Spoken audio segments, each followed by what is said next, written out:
1 point behind the final wildcard spot to make the postseason. Head coach John Hines on UC Sars's performance last night, making 33 saves. Juice tonight, he obviously made some big saves at key times for us. I thought he was, excellent with his rebound control.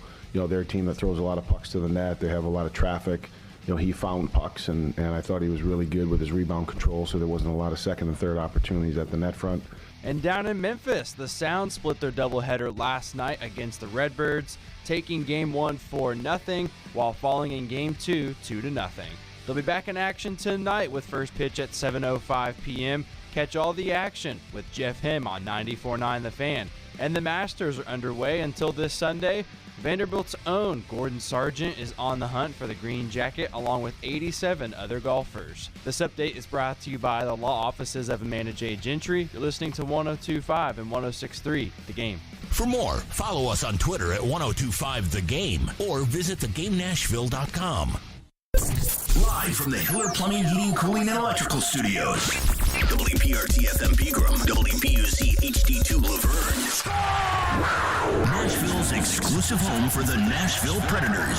102.5 and 106.3. A gunny performance. Do your job. And the Tigers regain the lead. The Game. A Cromwell Media Station. Covering your teams and the news of the day. Ladies and gentlemen. This is Caroline, Willie, and D. Mace. Who is pleasant to listen to. With Caroline Fenton, Willie Donick, and former NFL wide receiver Derek Mason. You are hands down my favorite radio personalities of all time. On 102.5 and 106.3 The Game and the Game Nashville app. With no further ado,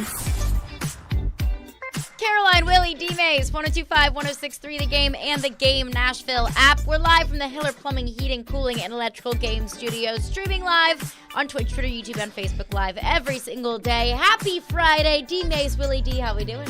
Happy Good Friday. We're doing well.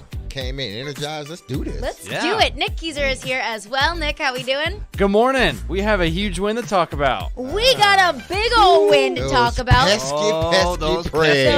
Pesky Predators. Like they're just that fly that's in front of you that you just want to flick and say, God, you're so annoying. God, it's getting in my way. And that's exactly what the Predators have been to some of the top teams in the NHL this season.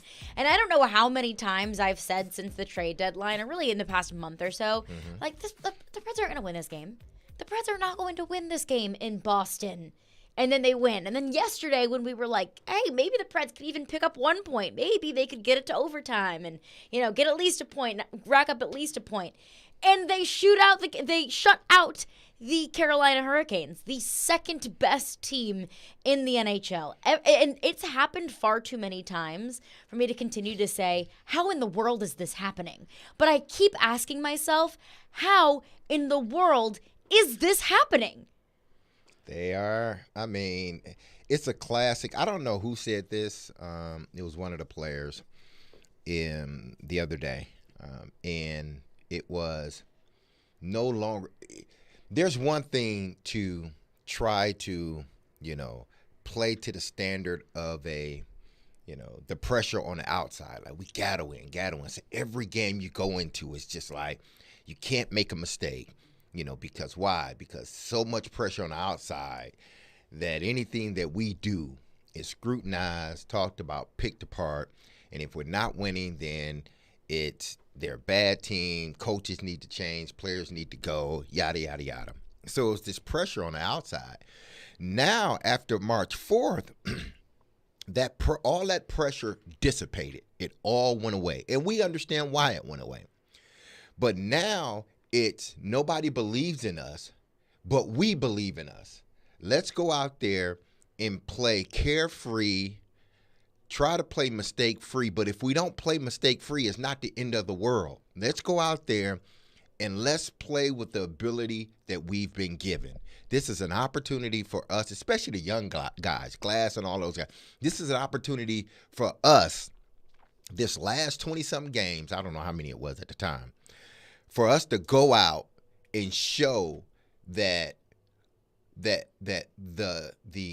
road that we're traveling down now, with what has been done from the top on down, is the right direction that we're headed in. And if we go out and do our job, the coaches, the GM, the owners will see it. That, hey, we got something special here, and we just need to continue to add to it.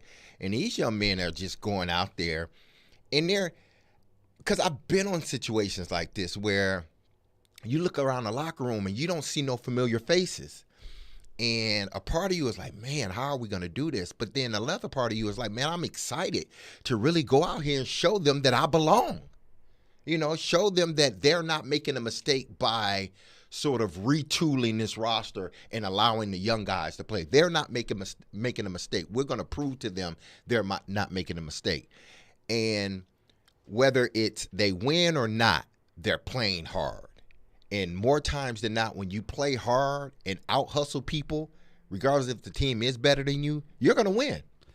Especially if you have the goalie. That's the other thing that I think gives them belief that, look, we may not have the weapons that our opposition does, but if we play our team game and everybody's, as Ryan McDonough said in the postgame last night on the ESPN Plus broadcast, it was interesting. He did an interview after the game. The guy that was doing the game between the benches was Ryan Callahan, who along with Ryan McDonough, they were teammates and kind of the leadership group of that Ranger team for a long time. So it was kind of fun. They knew each other really, really well.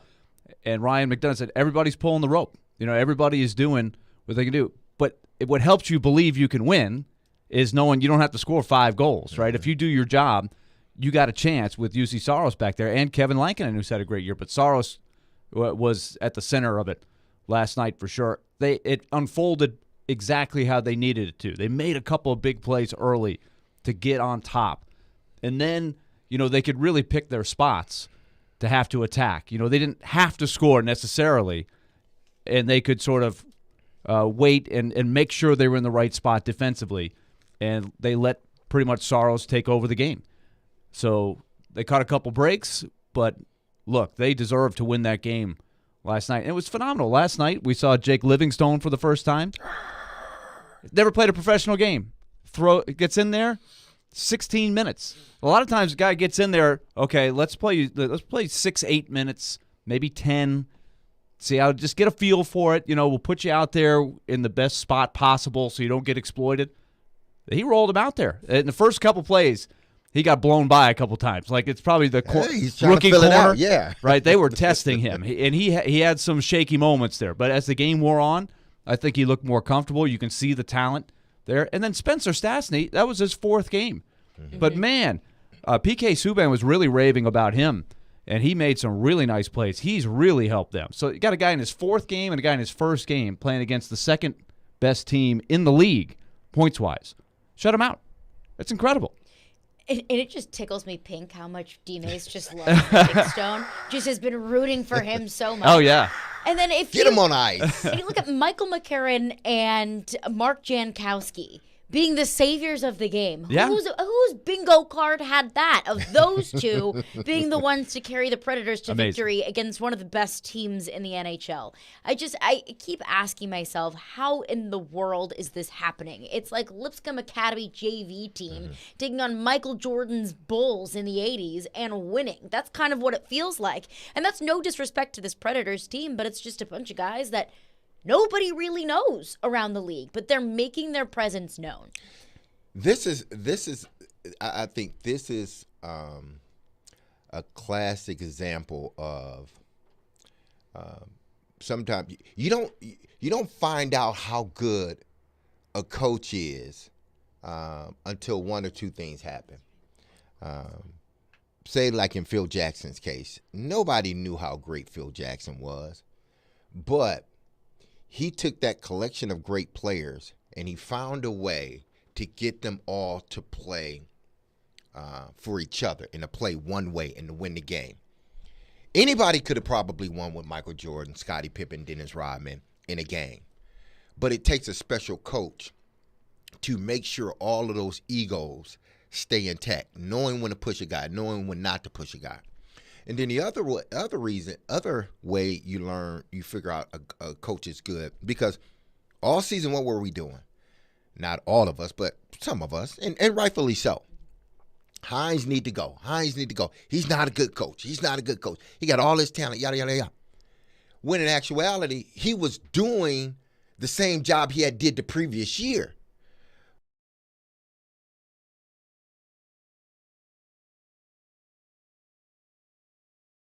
All deemed him, not all, some of us deemed him not a good coach. He needs to go. Well, the page flips. They go in another direction. They trade away people. People get hurt. Now you find out how good Hines is as a coach now. So all those people that were like, he's a crappy coach, this and that, and you had your reasons to say it. I get it. You're now starting to find out how good of a coach he is, because it takes a good coach and a good leader to, in midstream, take a team full of young guys, losing older guys to both injury and trade, and still get them to go out there and play to a level that are winning games. It takes a damn good coach to do that, to get all those young guys and older guys collectively thinking one way, no matter what the situation is. And I'm glad you bring that up, because I think that's going to be the underlying storyline of the rest of the season. Is storyline 1A, how the heck are the Predators doing this? How the heck are they still alive? How the heck are they still mathematically in the playoff race? Because that's the fun storyline, and that's what's been so fun to watch about this team since the trade deadline. But the second storyline is, what does this mean for John Hines? And that's something that we asked Elliot Friedman yesterday. I asked him, has he done enough since the trade deadline? The fact that they are still alive, has he proven enough or done enough to prove to Barry Trotz that he deserves to be the coach next year? This was Elliot Friedman. Put it this way. I think there's a couple of things here. Number one, it's always tough when a new GM comes in, because you're not really sure how a new GM feels. And I understand that Barry Trotz has not tipped his hand on this one way or the other. Just from watching what's happened, I would say at the deadline, I was thinking, and then when the news came that David Poile was basically retiring from the GM job, I thought there was a chance that Hines was in trouble, but now I'm not as convinced. I think that what's happened since then, and I have to say, Carolyn, sometimes I'm very wary about teams who do well after the season is kind of over. But Predators season isn't over. Like, they're still in the race, and incredibly, they still have an opportunity. Especially the fact that he has another year remaining on his contract. I actually personally feel it's more likely now that he stays on than I did at the deadline. And I would have to agree with Elliot Friedman. The fact that there's a new GM coming in, we don't know the perspective that Barry Trotz is coming in with. You can never say for certain what's going to happen with the fate of John Hines, for any coach for that matter. But I feel more confident now that John Hines is going to be the coach next year more than I was maybe a month or so ago. And my confidence in that, really, it means nothing. It's just my opinion, but I would have to agree with Elliot with that. But when Elliot said that on our show yesterday, Predators Twitter went to an absolute firestorm because they were so frustrated that the thought of John Hines being the coach next year was even a thought, was even feasible.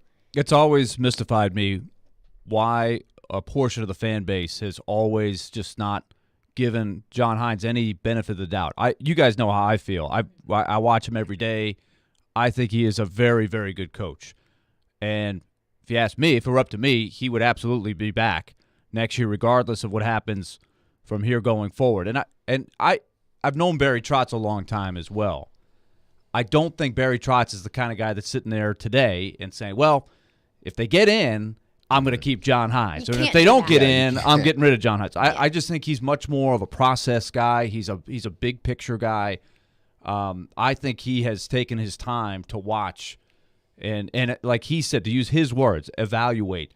I do see the two of them interacting a lot. Now, read into that how you like. You know, I don't know if that means for sure that it's going to go this way or that way, but I'm just enjoying what they're doing right now. This is unreal that this team's about to take off for Winnipeg and have a chance with a win to overtake Winnipeg. That was absolutely unthinkable. I have to go back and look. I think they were behind Winnipeg by something like 12 or 13 points at the trade deadline, or on, I think the date was February the 21st. So they have made up a ton of ground. on the Jets. And so the Jets have slid back some and become vulnerable. So that's where their mindset is right now. So this is where I think we should be focused on now. I think we'll have plenty of time after the season ends, whenever it does, and this will obviously be a big topic, right? What's next? They're going to have that end of the year press conference. Maybe they'll announce something, maybe they won't. But man, it has just been the energy around the team. What you saw last night, the crowd. That's been another thing. The crowd didn't check out. I thought at the trade deadline, by the time we got to these games, you might see a half full building. But the fans they're having a big part of this, right? That was great energy the last couple of games, beating 2 division leaders like that. They have something to do with that as well. So I just really like the energy.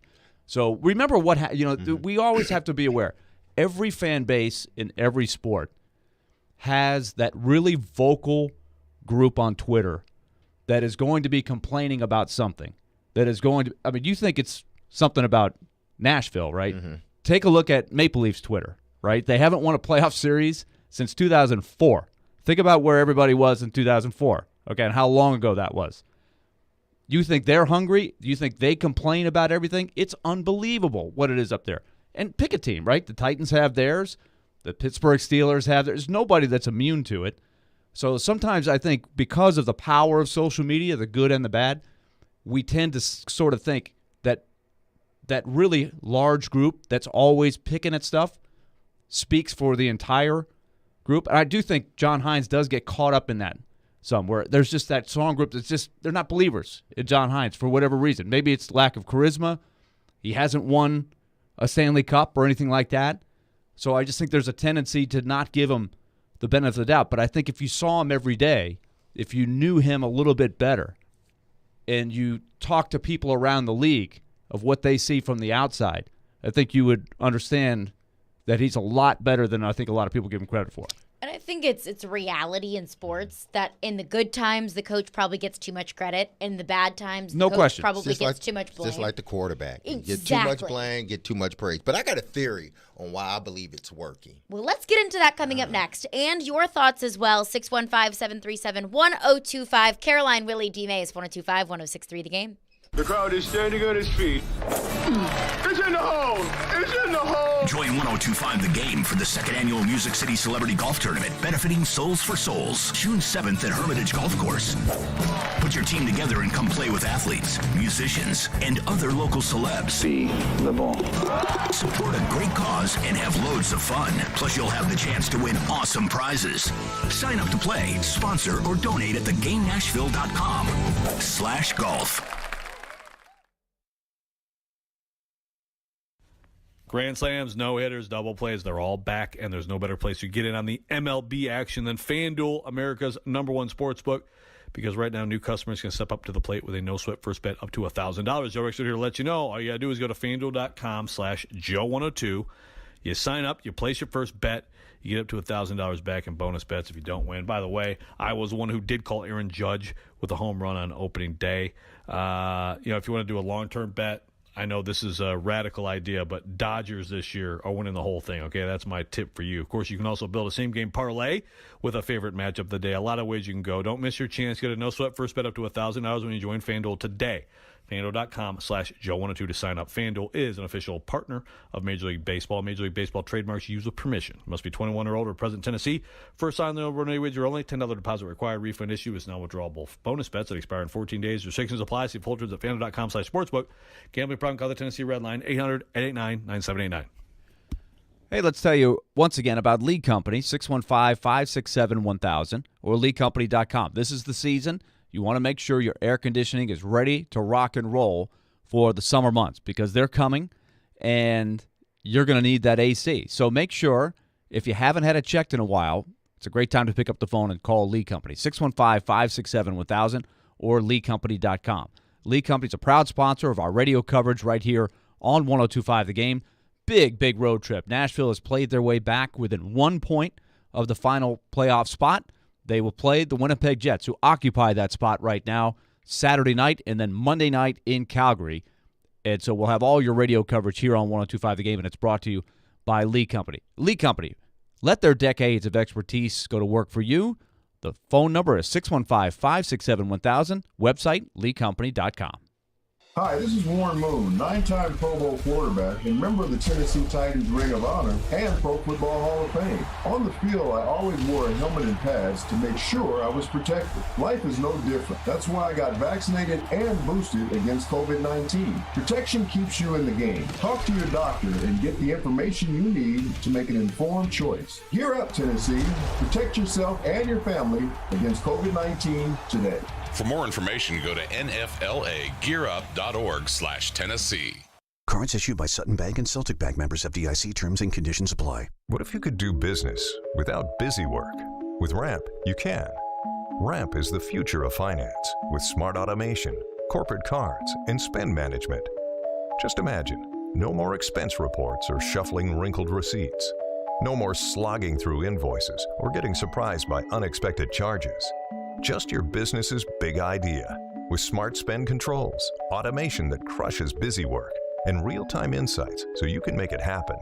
In other words, Ramp completely reimagined finance to make it work for your business. Get set up, issue corporate cards, and start making payments in less than 15 minutes. See how Ramp does finance. Join today and get $250 just for signing up. Just go to ramp.com/offer. That's ramp.com/offer to get $250 for signing up. That's ramp.com/offer. Want to see our smiling faces? You can watch us on Twitch, Twitter, YouTube, and Facebook Live. We are good to go. Presented by Superbook Sports, voted #1 sportsbook in Vegas. Having some fun in the midday. Yeah, it's awesome. This is Caroline, Willie, and D-Mace on 102.5 and 106.3 The Game and the Game Nashville app. All that you could ask for coming up here, the next two games against teams right in front of you, and the experience that you get for these young guys as well. Yep, I mean this is what our goal has been, is to continue to push down the stretch and playing meaningful games and playing big games and take the lessons out of each game and try to be better in the next one. And tonight was a really good win. I think the guys certainly deserve to enjoy it tonight, and travel day tomorrow, and then we got obviously another big one coming in Winnipeg. There you go. Those Predators head coach John Hines after the game last night. Caroline, Willie, D-Mace, 102.5, 106.3. The Game asked D-Mace in just over 1 hour, so make sure to get those calls and texts in for D-Mace. But D-Mace, you had a theory about why everything right now is clicking with the Nashville Predators. I mean, it just not makes sense. It feels like it defies the laws of physics and hockey that the Predators are playing so incredibly well right now. Your theory? Well, my theory is this, because when you and I asked you guys and girls a question off air. I said, well, how long has it been? 3 full seasons that John has been here, or is it 4? And it's really 3.5. Pretty much, yeah. He took over in 20.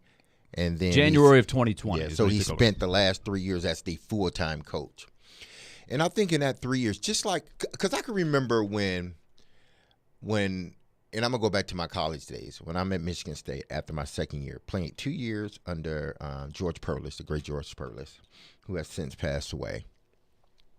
He recruited me and whatnot, recruited all these people, all these guys. So after year 2, Nick Saban comes in. And Nick very quickly, he understood, like, listen, we got a lot of guys that were here from the Perlis regime, older guys.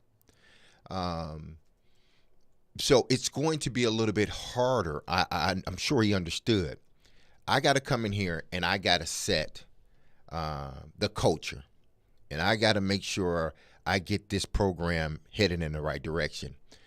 And because of that, some guys that have been here a long time, they may not fit what I'm doing.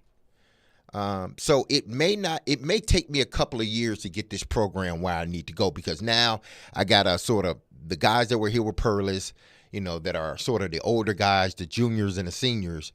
They're going to graduate, and then the culture should sort of morph into what I really want it to be. So we kind of went through that whole transition with Nick Saban, and he came in, And he wanted a lot of things to change. And some guys left the program. Some guys left. And some guys, had a hard time, even though they didn't leave. They had a hard time because they were so used to one thing for so long. And then Nick comes in and he's changing everything around. Well, you got to get people to buy into what you're preaching. It happened to me when I was in Baltimore with John Harbaugh. When he came in for Billick, he had to change the culture. I believe it is working now, and I could be completely wrong on this. I believe it is working now because as a new head coach, and it wasn't like John was coming from one NHL team, well, he was, and had a lot of success there, and then coming here, kind of like Robby. Robby had success. So when he comes here, everybody's like, they're buying in because Robby had success. So nobody's questioning what Robby's doing. I think as a head coach, when you come in and you don't sort of have those skins on the wall, it takes people time to really, truly buy in to what you're doing. And some guys just may not buy in. That's just the way it is. My theory here is the way this team is playing now, it's because they are all young guys. They don't know nothing else. All they know is what Hines has been preaching if you've been here since Hines got here, only thing you know is what Hines has been preaching. And that's why I asked you the question the other day, Willie. If Yossi does come back, does it kind of mess with things a little bit? Not to say I would love him to come back, but will it mess up sort of the mojo that they're in? Because these young guys, they know nothing but what Coach Hines is telling them. And then before you had a bunch of these older guys who have been through coaches, they've already set in their ways, and it's a little bit harder to bring them out of their ways. So it's a little bit more, it's a harder coaching job for John Hines. Some nights may be great, but then some nights may not be great. Well, you just can't pinpoint why they aren't doing the things that you're asking them to do. With these young guys, they know nothing else. They're like, all right, coach, this is what you want me to do? I do it. Let's go. I believe that's why it's working the way it is. And I think it will I bet it will continue to work even next season, because now you have these young guys that have shown they can play, they've shown they deserve to be on this roster. They may be on this roster next year, and what do they know? They know only what Coach Hines has been telling them. So they're going to play based upon that. They don't have no other reference, like no other head coach that they played for or whatnot. They only know what Hines has been telling them and what he's been coaching them. I will say I agree with you, and I will add that the one thing that I think you're leaving out that I think is very important is some of the remaining veterans they bought at the top. The leadership. Roman Yossi, before he got hurt, Ryan McDonough for sure, Colton Sissons for sure, Tyson Barrie, who joined in after all this. He's like, hey, I'm here, guys. Hey, I just dropped in. I mean, flew from Edmonton to West Palm Beach to join with the no team. Gear. Yeah, with no gear. Gear showed up the day of the game. But I think there's been a buy-in from those guys, and I think that influences the young players, right? If those guys had been kind of guys, we just traded 4 guys. Yeah, we're out done. Of this thing, yeah. and we're done. Where are you guys going after the season's over? If that had happened, then I think no matter what John Hines was preaching, it might have fallen on deaf ears, and I think they would have hit the coast button. But there was a buy-in. There was a real belief that despite all that, and it was a gut punch. I'm telling you, I was out there in Arizona when they traded Nino Niederreiter. That was the first move. That was the first signal. Hey, what you guys have done, not good enough. We're moving in another direction. That stung. And they could have flopped that night. They turned around and they won. And they won on a night where they kept Tanner Jeannot out right before the game started. That could have been another signal. Hey, man, we're out of this thing. They don't care about us. What are we doing? Now we only have 10 forwards as the game starts, but they stayed in it. So I do think that the players have to decide to play for you, right? You can be the best in coach and everything, but if you don't have the buy-in from the leadership group, then I think your message isn't going to be received very well by the young guys. So that's the buffer between what you're saying. I do agree with you 100%. These young guys, coach, tell me what to do. I'm glad to be in this league. I want to stay here. Tell me what I need to do. And then you got a goalie that's just shutting everything down. That's right. So it's like, okay. The only debunking that I would possibly throw in there with that theory, because I think with the young guys, I think you're on point. Guys that just want to prove I belong on this level. I have the energy. I need to prove myself. But to the point about some of the older guys, I mean, we saw Matt Duchene have a career year last year. We had Philip Forsberg have a career year last year. And you could say, well, maybe that was motivated by the contract. That's fine. That's a totally different conversation. But I think that proves that those guys were buying into John Hines. It just overall, everything together, the individuals were playing well, but overall together, they weren't able to string the wins together, or they weren't able as a cohesive unit to bring in enough wins to be that competitive. Yeah, they got stuck this year in the first half of the year. There's no question about it. They will all admit that. To me, production doesn't mean buying in. Production means that you're just a damn good player, and you're finally taking it. You just want to play, for whatever reason. But just because you're productive doesn't mean you're buying in to what the coach is preaching. We've seen a bunch of guys in the NFL. Terrell Owens, for instance. It wasn't like he was buying into everything, but he was a hell of a receiver. His talent was going to overtake it anyway, regardless of whether he bought in. And Terrell is not the only instance in that. I think a lot of players, especially when they get new coaches, it takes them a minute to sort of buy in and fill out. But that doesn't mean that a great player isn't going to be great because he doesn't buy in. His talent will take over. A great player becomes even greater when he buys in, not necessarily for him, for the team. The team becomes better. It's not solely about me anymore. It's not about, I got to get this, I got to get this. It's, okay, I got to get this, but I bought into the culture, which means if I get it, we all get it. That's the mentality that you have. Once a buy-in means the mentality of not just me, but us. You can not buy in and still be a hell of a player. Aaron Rodgers, you think he bought in at what Green Bay was preaching? No, but he won back-to-back MVPs. Fair point. It's your talent to take over, but if you want team success, long-term success, then you have to buy in. Willie has to buy in. I have to buy in. Nick have to buy in. Yeah, Willie may be great. He may excel on his own, but if you want the team to excel, you got to buy in. Totally fair point.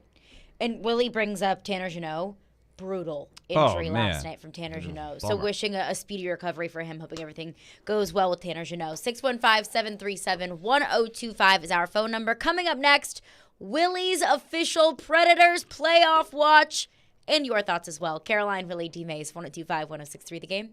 I think it's a really good move. TD, it's never the offseason for ESPN's Teron Davenport. I mean, that's something you obviously have to look at. He's always talking about what's next for the Tennessee Titans. Quarterback is a really important thing that they have to get determined. Check out TD, Mondays at 1, Thursdays at 3, and Friday mornings at 8:30. Plus, the Talkin' with TD podcast. Looking forward to that. TD is on 102.5 and 106.3 The Game. Willie Donick here for Pella Windows and Doors of Nashville. The official 2022 stats are in, and the Pella brand is rated #1 by Nashville homeowners for windows and doors. One reason, Nashville homeowners selected Pella Windows #1 for the highest quality craftsmanship. Another key stat, Pella Windows and Doors of Nashville is also rated #1 for the brand that stands behind their product. If you need new doors or windows, the choice is clear. Choose the experts at Pella Windows and Doors of Nashville. Go to PellaofNashville.com. We at Cromwell Media are heartbroken by the horrific and senseless shooting that took place Monday, March 27th at the Covenant School here in Nashville. Because of the outpouring of love from our generous and thoughtful community, the Community Foundation has established the Caring for Covenant Fund to manage donations made in response to this tragedy. All donations made to the fund will be directed to the Covenant School to support the healing of those affected by this tragedy. Together, we will send a message of love and compassion. To donate to the Community Foundation of Middle Tennessee, visit cfmt.org. Ray Magliozzi here for eBay Motors. So you ordered a new air filter for your car. You try to install it, but it doesn't fit. So you take a little bit off the sides. What, still doesn't fit? Well, you could try to sit on it. Or get it right the first time with eBay Guaranteed Fit. When you see the check, you know that part's gonna fit. Air filters, brakes, headlights, over 122 million parts. Get the right parts at the right prices. eBay Motors, let's ride. Eligible items only. Exclusions apply. Sunday night. The green flag, it's in the air, and we are underway. The stars of NASCAR hit the dirt at Bristol for the Food City Dirt Race. He's got a hood out in front, a door panel in front. Coverage begins at 5 on Nashville's home for NASCAR. Checkered flag is in the air.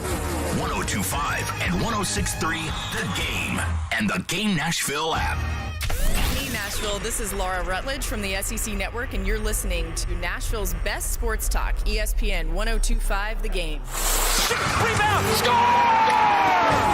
Willie's Playoff Watch. So you're telling me there's a chance? Now on Caroline, Willie, and D-Mace. Willie's Predators Playoff Watch. Every day something new happens. Every day it changes. Fun little open for you. We Chase got a has theme been song working now. that. Wow, we're going ESPN hockey. This is good. All right. Sounds legit. I better come up with some good stuff here. Yeah, Willie, come on now. All right. Well, as all of you know, the Predators got the win last night against Carolina. So, in the Jim Carrey Dumb and Dumber, you're telling me there's a chance. Their playoff odds, according to sportsclubstats.com. Okay, what was it yesterday before the game? Before the game, it was just a hair under 10%, 9 point something. Okay. After the win, on the website, on this website, it raises 8.7%, so they are now at 17.9%. Wow. Now, Nick just told me that on Money Puck it was 4.5, 5. So Yes. I wonder what it was went up just to. shy of Yeah. 5. Today on Money Puck, it's 10.5. Okay. Okay. There we go. So you're telling me there's a chance. Well, you know what was funny, too? So ESPN, on their ESPN Plus broadcast last night, and they had a really interesting lineup last night. They basically took 3 analysts. Kevin Weeks, and he tried to do the play-by-play. Look. It's not for everybody.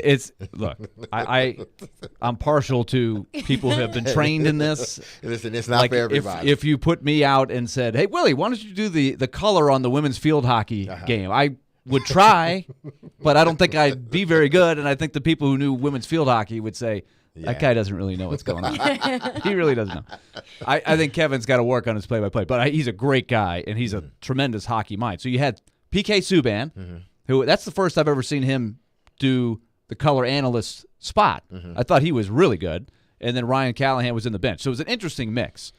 But they also had a 538. Now, you guys are familiar with 538. This is a guy that actually used to be a baseball prospectus guy, Nate Silver. Now he does the odds on political elections and anything and everything, right? Odds of this probability. Data-driven. Very data-driven. Yeah. They put the Predators' probability of winning the last 5 games at like 1.2%. wow. So that was the lowest that I've seen of any of these websites that put it up there. But what I've been saying all along is when you win, the number goes up, and you lose, the numbers change big time. But they have put themselves in a position that they can more or less control their own destiny. If they win out, here's what it says. If they go 4-0, they'll be 95% in. And I'm not even sure that accounts for beating Winnipeg and Calgary head-to-head. Now, it will depend on whether the game is in regulation or in overtime. And do keep in mind that the Jets have the tiebreaker. So that is still one of the things that keeps Winnipeg in the driver's seat. But Nashville has one more game than the Flames do, who are in this mix as well. The Flames only have 3 games left. So the Flames have Vancouver. Nobody plays tonight, by the way. So this is all looking at Saturday. It's a full slate tomorrow night. Nashville at Winnipeg. Calgary, huge game. Well, this is really, when you get down to it. For all the marbles, kind of. When you're thinking about a pathway in, it includes a win in this game. It doesn't necessarily have to be in regulation, but a win in regulation would go a long way. Those numbers will jump enormously if they win tomorrow. Calgary plays against Vancouver. Then Calgary hosts Nashville. Then Calgary has one more game after that. And I'm trying to remember who it is. I thought I had this memorized, but it's slipping my mind. Sharks. The Sharks, that's right. And that is in San Jose, or that is at home? In Calgary. In Calgary. So the Sharks play both the Jets and the Flames. Let's go, Sharks. Eric Carlson, come on down. Come on. Come on, Sanders. Get the teal going. Come on. Let's go. Become a Sharks fan. Shark attack. Right. The Jets have the Predators. They have the Sharks. And then it's a very interesting finale. Jets and Predators each play Minnesota and Colorado to end the season. So imagine some of the scenarios that could be happening with that, because Minnesota and Colorado are also jockeying for seeds at the top of the Central. Colorado just announced today that Cale Makar is out indefinitely. So there's that's an enormous game breaker. We saw what he absolutely dominated the Predators in the playoff series last year. We know how important Cale Makar is. He's one of the 5 or 10 most dynamic players at any position in the league. So that's a very important thing to watch. Colorado is still fighting to get the number 1 seed, but they are battling through some injuries. He's not the only guy. They got a number of banged-up guys. Dallas and Colorado each won last night. Minnesota lost. So Dallas and Colorado are at 100, Minnesota at 98. Again, you're kind of looking at those last couple of games. What will Minnesota and Colorado have to play for in those last couple of games against the Jets and the Predators? Because if they decide, hey, look, we're locked in, or we're not worried about it, we just don't want to get anybody else hurt, we got to heal some guys up, we're sitting guys out. That could play into what happens in those last couple of games. So first things first, so much on the line tomorrow. Take care of business. Let's just say it like we do every day. Isn't this amazing that they are in this spot, that you have a drama unfolding? Because on, pick a date, March the 4th, 5th, whatever. Are you kidding me? You would have thought I was smoking crack, and you're like, Willie, we need to drug test you. We need to do an intervention. We've got a lot of programs here Willie, for can you. you sit down for a second? 4 people come into the room, the door's locked.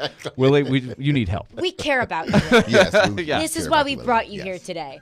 Another element about this, because we know how important it is to make the playoffs. We know how fun it would be in this city for this team to make the playoffs. We all understand that. I also think there's another element of making the playoffs that helps out UC Saros and UC Saros' odds in the Vezina Trophy voting. The way that UC Saros is playing right now, I mean, he's playing out of his mind. He has more goals saved above expectation than any other goalie in the league. And not making the playoffs, I think you can basically say UC Saros has 0 shot in Vezina Trophy voting. And even if they do make the playoffs, maybe he still doesn't have a great shot at being a finalist for the Vezina.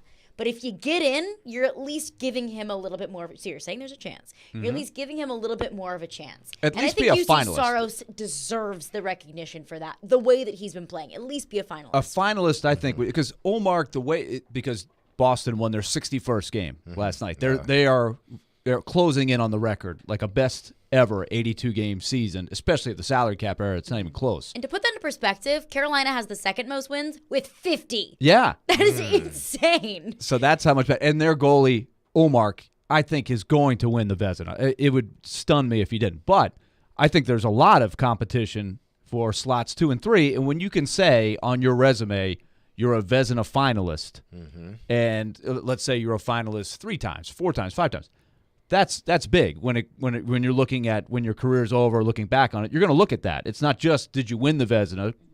It helps if you have, but if you've been a finalist a bunch of times, that does mean something. So I hope they recognize how well UC Saros is playing. But I think, like you said, and this is natural, the teams that win, the people that are voting are saying, okay, if it's close between 2 people, I'm going to go with the guy that's playing on a winning team, right? They're gonna do that most years. It makes sense. Yeah. It's same thing with NFL MVP. You know, a quarterback who didn't make the playoffs isn't winning an MVP. You have to be head and shoulders above everybody else if you're not on a winning team to win those kind of awards. But I guess they can look at it from this standpoint, which, there's always this argument, the MVP, what does it should mean the most valuable player on your team, not necessarily the most valuable player on the winning team. Right. And UC has a loud argument for being the best player on his team, period. Like, he is the reason why they are not taking anything away from the other guys, but he's the reason why he's a big reason why they are in the position that they're in. Because without him, it may not look this way. He is the most valuable player to his team. No disrespect to Ullmark, but the Bruins have, a stacked roster. That doesn't take anything away from what he has done, but when you're talking about value to a team, where would the Predators be without UC Saros? He is so valuable to this team. But let's get your thoughts on it. 615-737-1025 is our phone number. Our phone lines are driven by WilsonCountyHyundai.com. Nate has been waiting very patiently. What's up, Nate? Still good morning for 15 minutes, y'all. Yeah, I'm going to say afternoon, but we're not quite there yet. So I was thinking about when y'all were discussing Derek's theory about the young guys' buy-in. And it brought up a question of this. And I know it's not apples to apples because the NHL is a pretty unique league where they have a minor league system and the NFL doesn't. But I wonder, since most of the players are from the Milwaukee Admirals, they have been playing with each other for the majority of the season. How much do you think we need to take that into account with the success? Because they've known each other's tendencies and everything with playing in the AHL together. I think there's a lot of merit to that, for sure. And I think a good organization is smart enough to say, look, if you're playing for the AHL, we want our system to be the same as the one you're going to play in when you reach the NHL. So Carl Taylor, who has done a phenomenal job at Milwaukee, and Scott Nickel, who helped shape the roster at Milwaukee, they have that in mind. They know what John Hines is running. That's why you see the Milwaukee guys and the Milwaukee coaches. If you watch that series that the NHL Network did before the season, you saw Carl Taylor in the meetings. You saw him with John Hines talking to some players who have been sent down. There was one with Igor Afanasiev. And so David Poyle and John Hines says, we're going to send you down, but we really love the progress you're making. And then Carl Hines takes over and says, I'm going to throw a lot at you. You're going to have a lot of responsibility. We're going to make you better. So they work hand in hand. And Spencer Stastny said it unprompted, right? When he got there, remember, he had a really weird thing. His parents made it to Nashville. They're like, Spencer's coming up. Okay, well, let's have dinner the night before the game. Tomorrow's game's at noon. Spencer calls, I can't get there. All these storms are going through Nashville. I can't get a flight. He had to take an Uber from, where was he? Grand Rapids to Chicago. He had to wait in Chicago. He couldn't fly out of Chicago Friday night, so he had to take the first plane out Saturday morning. He goes from the airport, and it's chronicled on NashvillePredators.com. You can watch this. And so he gets the flight. He arrives at Nashville, 9:30 or 10 in the morning, goes right to the rink, jumps in a uniform, and jumps in there. He said one thing that helped, he saw so many guys that he already knew, that he's been playing with for half the season. Because, there's Kiefer Sherwood. There's Phil Tomasino. There's Luke Evangelista. I know these guys. So he did say it felt very comfortable in a really crazy situation where he almost didn't make it. It was a planes, trains, and automobiles kind of thing. And there is something, there's a very fair point of that, of if Carl Taylor's doing, 95% of the work of developing these guys, then they're ready to go once they get to Nashville. There's not much more work to be done. I'll always go back to coaches probably get more credit than they deserve and more blame than they deserve. Maybe John Hines is getting too much credit for it because it's really Carl Taylor that's doing the work. I don't know the answer to that question. There are a lot more smarter hockey people that will be able to answer that question, a la Barry Trotz, and that's the decision that he has to make in front of him about John Hines' future with this team. Right, and like I said before, Barry Trotz was that guy. He was the AHL coach for a long time when he was up and coming. John Hines was that guy for the Pittsburgh organization. So it's a tough job. Because you want to be, hey, look, I can coach in the NHL. I want to coach in the NHL. But you got a job to do. It's developing players, and you got to wait and be patient. And if you keep doing a good job, eventually you're going to get your shot. Right back into your phones coming up next, 615-737-1025. Caroline, Willie, D-Mace, 102.5, 106.3 The Game. We are your home for every big pass. Kevin Harvick takes over the race lead. Big wreck. Trouble turn 2. One car is around and hard into the outside wall. And big win. Ricky Stenhouse Jr. has won the Daytona 500. Yeah! Woo!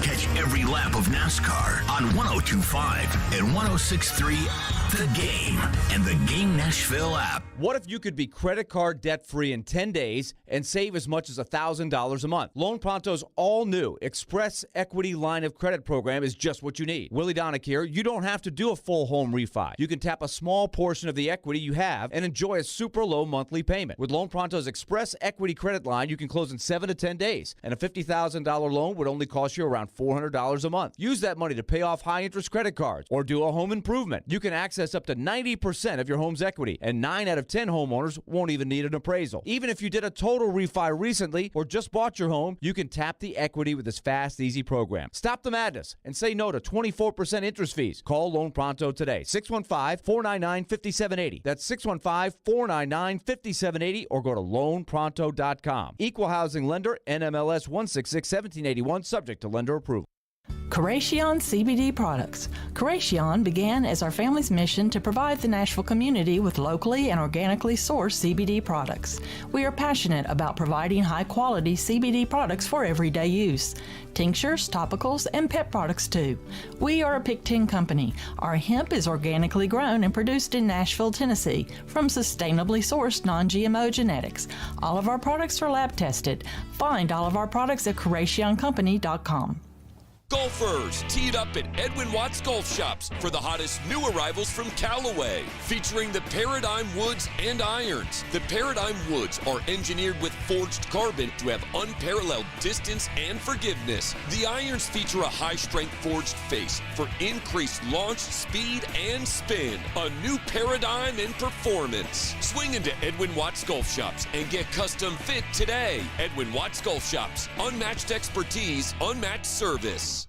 Experience the crisp, clean, smooth, and refreshing pure agave flavor of Dulce Vida Tequila. Dulce Vida Tequila is made using only 100% USDA certified organic blue agave that is harvested from Los Altos, Mexico. Dulce Vida Blanco is additive-free and gluten-free. Try it for yourself. 1.5 ounce of Dulce Vida Blanco Tequila, 4 ounces of sparkling water, and a squeeze of lime for a delicious ranch water cocktail that is less than 100 calories. Dulce Vida Tequila, pure and simple. Thank you for calling Navy Federal Credit Union. How can I help you? Hi, if I'm in the Army, not in the Navy, am I still eligible for membership? Yes, you are. What about my sister in the Air Force? Her too. And my dad's a Marine. We serve all branches of the military, veterans, and their families. My dog is a retired military working dog. I'll see what I can do. Find out if you're eligible at NavyFederal.org. Navy Federal Credit Union. Our members are the mission. Insured by NCUA. The sports talk doesn't end on Friday. Join Michelle Knezovic and Junnie Riddle for Michelle and Junnie. As long as he wants to coach there, he will be able to coach there. I think that really did save the hope of this team. Michelle and Junnie, presented by Superbook Sports, every Saturday morning at 9 on 102.5 and 106.3 The Game and the Game Nashville app. This is Caroline, Willie, and D-Mace on 102.5 and 106.3 The Game and the Game Nashville app. And you do have some young guys here that are developing their game at the level, but what is it like to kind of be there to help mentor some of these guys throughout this year? Yeah, I mean, that's a big part of the older guys in this league, and at this point in my career, that's what I want to see. I want to help these young guys, just like the coaches, get to Nashville and be good when they get there. So, you see guys like Novi and Vange come up and been playing really well, so that's good to see. And at the end of the year, we got a few more young prospects come in, so you're trying to set them up for the future too. Shout out to the reporter Nick. Good job, for his Nick. sit down with Milwaukee Admirals captain Cole Schneider. Looking forward to hearing your breakdown of that tomorrow with Junnie from 9 to 11 on 102.5 The Game. And hats off to Cole Schneider because he's the guy in the bunker holding together that. He's like the Ryan McDonough, right? He's the veteran on the Milwaukee level, keeping that roster together because that roster's been rated, obviously, 10 or 11 guys for the Predators. Last night, they've been playing a lot of the season, if not more than half the season at Milwaukee. But Schneider keeps them together. Carl Taylor, Scotty Nickel, Askarov and Kemmel, the two real young phenoms who are super young. Mm-hmm. And Milwaukee has found their way back to the playoffs. And so that's a great story down there, too. Program or up all there. The way around. Yeah. Unless we have some thoughts? To the phones? Let's do it. Absolutely. Phone lines driven by WilsonCountyHyundai.com. Christina Texan says, okay, on Hines. Yes, he's great, and he's gotten through seemingly to some of these young guys. But what about the level of play before this rash of injuries? The old guard was making simple mistakes, slow, and no passion. I'm concerned about what happens when the injured boys return. Well, I mean, yeah, that can be sort of a worry. But I look at it from this standpoint. You have, the guys that your leaders, your captains, that have already bought in, 2 or 3 people. And I'm not saying everybody hasn't bought in because I don't know that for sure. But let's just say, Yossi, he's bought in. Say, I don't know, a couple other guys that have bought in. Now you have these young guys, they've all bought in to what he's doing. Even if when those guys come back, the 4 or 5 guys that are injured come back, I think it's almost they have no choice but to buy in. They just have no choice because I think that Barry and Hines has saw how this team has played without them. And if they come back in and they're not buying in, you know what that tells them? You don't belong on this team. And it seems like Barry doesn't mind. Listen, if we have to make changes, we're going to make changes because we're going to get it to where everybody on this team is buying into what's being preached. We're not going to – if we lose, it's not going to be because the locker room is split on who's buying in and who's not. If we lose, it's going to be because, yes, everybody's bought in and they just beat us. We're not going to have that excuse of 2 or 3 guys not buying in because if you don't buy in, I've already seen what this team can do with the young guys and the few guys that are still here. They've all bought in. So it's almost like, yeah, y'all the older guys, but y'all the new guys. So if y'all don't buy in, all right then, we're going to find another place for you. I do truly believe that's how Barry Trotz feel about it. Because he had to go through this when he became a head coach. And he had to go through all of this, craziness and trying to get the roster the way he wanted it and guys being here and guys not, to where he found a winning formula of guys that bought into what he was doing. So he knows how it looks. And if you're not going to buy in, just like any great head coach that comes in, I don't care how good you are. If you're not buying into what we're doing, we got to move you. Plain and simple. I would think it's natural with Barry Trotz having come in at the time that he did. He's going to be looking more forward from the time he got there as far more so than backward. But I think if you're going to single out, as she did, when the team underachieved, which they absolutely did for a while, they got stuck, like I said. You also have to be fair. You can't just look at that. You have to look at the year before and the year before where, in my mind, and you can ask Elliott Friedman or others, they were not on the radar to make the playoffs at all. I think they overachieved to make the playoffs. And I think most people, that would be the prevailing consensus among everybody from the outside evaluating the Predators. But like I said, I don't know how much that means to Barry Trotz. He just got in. He's looking ahead. He's looking ahead his vision. What does he want to do in the offseason? How does he want to move forward? What does he think of John Hines since he's been there? And so, to me, that's a big key. 615-737-1025 is our phone number. We'll continue to get your thoughts on all of that. And hey, tune in for Nashville Sounds Baseball tonight at 7:05 p.m. on 94.9 The Fan. The Sounds take on the Memphis Redbirds, the AAA affiliate of the St. Louis Cardinals. The Sounds will continue their series in Memphis Saturday at 3:05 and then Sunday at 1:05 p.m. Sounds Baseball on 94.9 The Fan, presented by 312 Pizza, Farm Bureau Health Plans, and Family Leisure. So coming up next, we've spent, the past few months breaking down some of these quarterbacks in the draft. But a former general manager gave his opinion on 2 quarterbacks that could be within striking distance for the Tennessee Titans. We will give our thoughts on that coming up next. Caroline, Willie, D-Mays, 102.5, 106.3 The Game. ElectronicExpress.com. We make it happen. Men, this is Evan Bass with the Tennessee Men's Clinic, and I've been helping men with sexual health issues for many years. I've seen the pain and anxiety that men walk into the clinic with when erectile dysfunction is affecting them. And I also know the heartache and difficulty it can bring to their partner. At the Tennessee Men's Clinic, we've been successfully treating men for ED for many years now. We've seen the amazing impacts that those treatments have on a man's confidence and positivity. And we've seen the wonderful things those treatments also do for a man's relationship. That's why I'm pleased to announce that we are now offering the same great services we offer at our Nashville clinic at our new location in Franklin, which will make it much more convenient for those men living south of Nashville to get treated. So call us today and book your appointment at our Midtown location or at our new clinic in Cool Springs. Your first visit is only $99 and includes blood work and a medical consult. Call 615-208-9090. That's 615-208-9090 or go to TennesseeMen'sClinic.com. Visit our website to learn more, including side effects. Treatment sex start results vary. Now, your Game Center update. I'm Nick Keyser. The Nashville Predators are winning in the final countdown of the regular season. Nashville shut out the Carolina Hurricanes 3-0 last night and now find themselves 1 point behind the final wildcard spot to make the postseason. Head coach John Hines on UC Sars's performance last night, making 33 saves. Juice tonight, he obviously made some big saves at key times for us. I thought he was, excellent with his rebound control. They're a team that throws a lot of pucks to the net. They have a lot of traffic. He found pucks, and I thought he was really good with his rebound control, so there wasn't a lot of second and third opportunities at the net front. And down in Memphis, the Sound split their doubleheader last night against the Redbirds, taking Game 1 4-0 while falling in Game 2 2-0. They'll be back in action tonight with first pitch at 7:05 p.m. Catch all the action with Jeff Him on 94.9 The Fan. And the Masters are underway until this Sunday.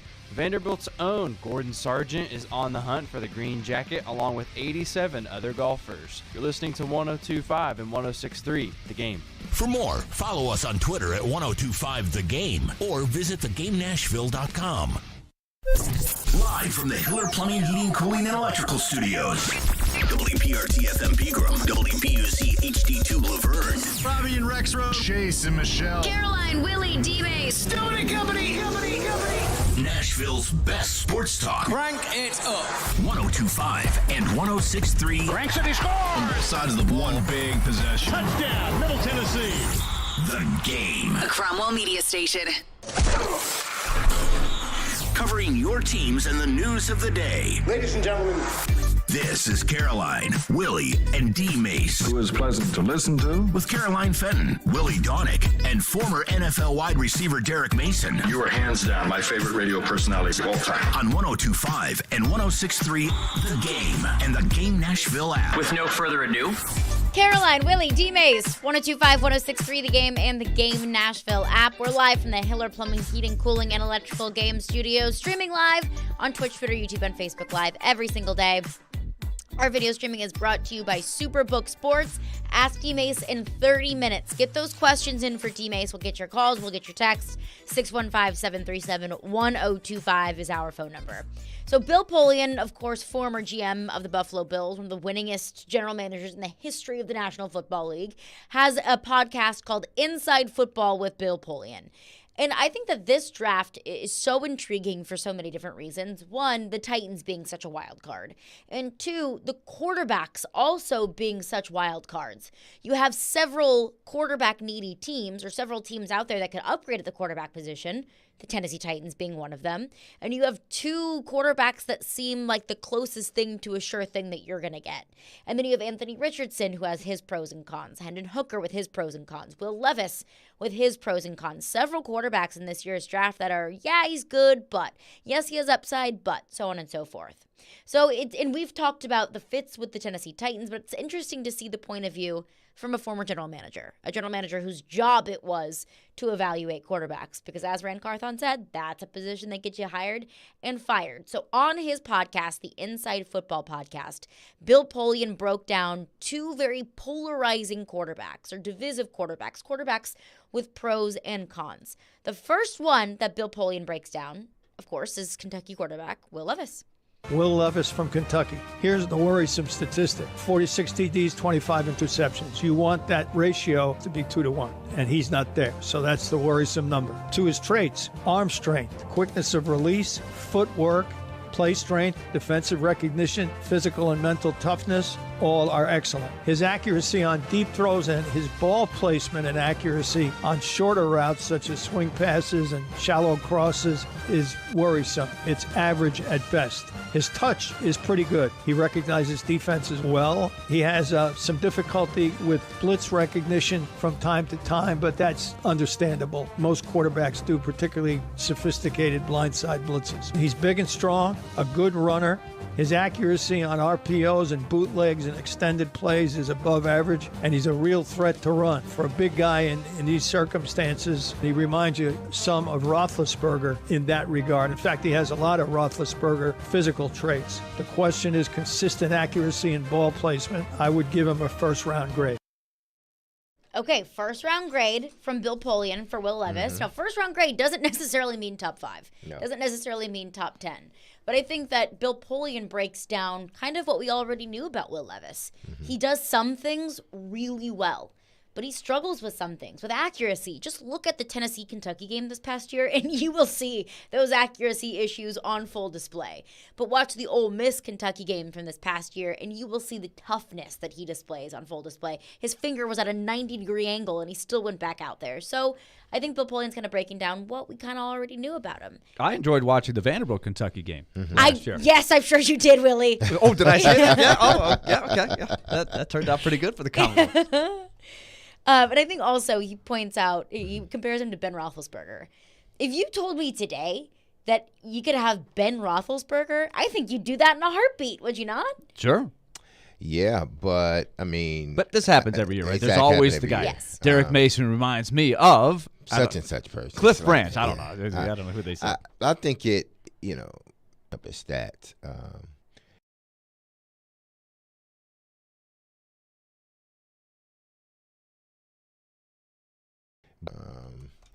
So he maybe had, his stats were a little bit better. He had more of a body of work. Again, I didn't follow Ben too much when he was at Miami of Ohio. Yeah, that's where he went. Yeah, but I'm sure that yes, there are some traits that are similar: big, strong, physical, can throw the ball a mile. But I don't know if Ben had some of these sort of issues that Will Levis has in college. Again, I didn't follow Ben back then, but Ben was what? He was drafted, 13th overall, somewhere around there? Yeah, he slipped a little bit. I'll never forget. His family was sitting there right in the draft room, and whoever was picking, I don't know, 5th or 6th, you could tell, the TV, Mel Kiper's like, I think they're going to go Roethlisberger here, and it didn't happen, and they were so crushed. Oh, we were supposed to go 6th, and we're not going. And it turned out pretty well for Ben, right? The Steelers picked him. Things worked out. Rest is history. Yeah. Sometimes it's okay to slip a couple notches. Sometimes things work out. Worked out for Tom Brady pretty well. Bill Polian also breaks down Hendon Hooker. This was Bill Polian on the Inside Football podcast. Hendon Hooker, he's got an excellent release. It's a little bit elongated, but I don't worry too much about that. If the ball gets out on time, that's what you care about. And the velocity of the ball is what you care about, and his arm is excellent. It's a very easy motion. He's got pretty good touch on the ball. To the extent that he has to in the offense, he can read it and reload, and he's very slippery running the option. The negatives, he throws a bit flat-footed. I like to see his feet a little more animated in the pocket. His acceleration on mid-range throws could be a little bit better. He doesn't have a lot of shake and bake when he escapes, and there are times when he'll misread coverages. That's understandable. He hasn't played much, especially in that offense. He has some difficulty seeing blitzes, particularly backside blitzes that are well-timed, but that's not disqualifying. He's tough as can be. He fights to the very end. He's a good leader. This is a guy that I think under normal circumstances you might be thinking about at the end of the first round, but now with the injury it might push him down into the second, but I think there's enough to work with here, and I had pretty close ties to someone in the Tennessee program who's no longer there who told me that this is an incredibly good young man. He's really a great kid, works hard, you want to play for him.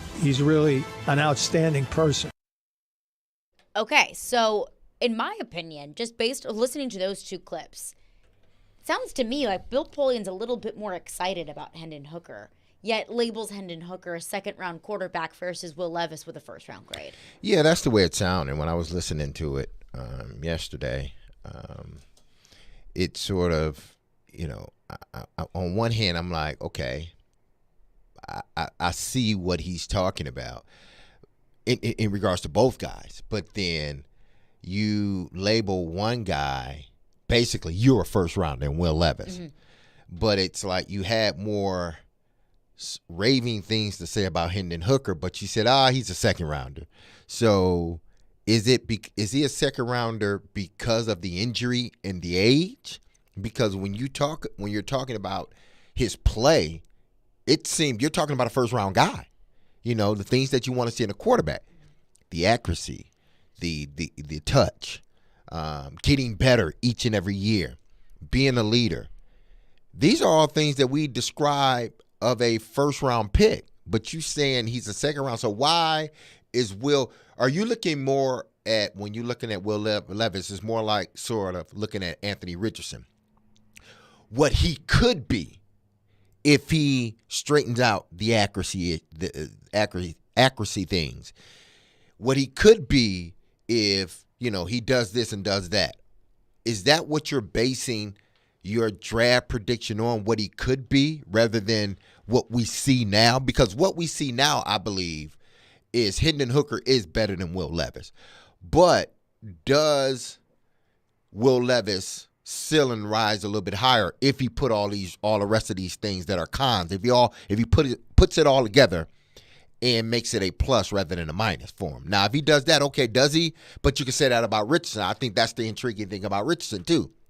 You see all these negatives that may keep him out of the first round, but you see all of these things that, man, gosh, if we can put all this together, this is a first round guy. So to me, is that how you're evaluating Levis and Hooker, and why you think one guy is a first rounder and one guy is not? What's interesting, when I listened to him, two things I didn't hear him factor in, which I guess tells me he doesn't prioritize these things. Didn't talk about the system that either guy played in, really. And he didn't talk about the fact that both of these guys are a little bit older than some of the other prospects, right? That didn't seem to matter to him that much. So it's intriguing to me, because I do think that you hear other people, they will factor in. Now, if you ask Bill Polian, he might have an answer for that. He just chose not to do it there, so that might not be here or there. But he didn't, when he did that piece for his production, he did not mention either one of those things. And let's go back to something we've referenced a lot this week, Bruce Feldman's mock draft, where he had the unnamed sources. What did he say about Will Levis, or at least the person that game planned or schemed? He said it was very interesting how 2 years ago he felt like they had a much better identity overall as an offense at Kentucky, and therefore Will Levis had a much better year. The offensive line was better. His numbers were better. The team was better. Last year, the offensive line wasn't good. He said last year the O-line stunk, and the system wasn't good. They had a new OC last year. Yes. Mm-hmm. He said they were like this smorgasbord of stuff and didn't have any identity. I thought he was seeing ghosts. Based off of 2 years ago, I think he can be a really good player, a Josh Allen type. I think he can do it. He's big and strong. He was accurate as a junior. He played with more touch. I don't think he'll be able to create like Richardson in the pros. I think he's got to be protected. Whenever he was under duress, though, he started seeing ghosts and making poor decisions. So is that a product of the system, or is that a product of something that could be a caution flag for him going forward in terms of reads? And the system was something that Mel Kiper pointed out yesterday, or 2 days ago, whenever it was, recently. He pointed out, the system is a red flag for me because Joe Milton balled out against Clemson in that system. But we've all marveled at the system for Tennessee, right? And Hendon Hooker, like, man, they got guys wide open on every play, it seems like, right?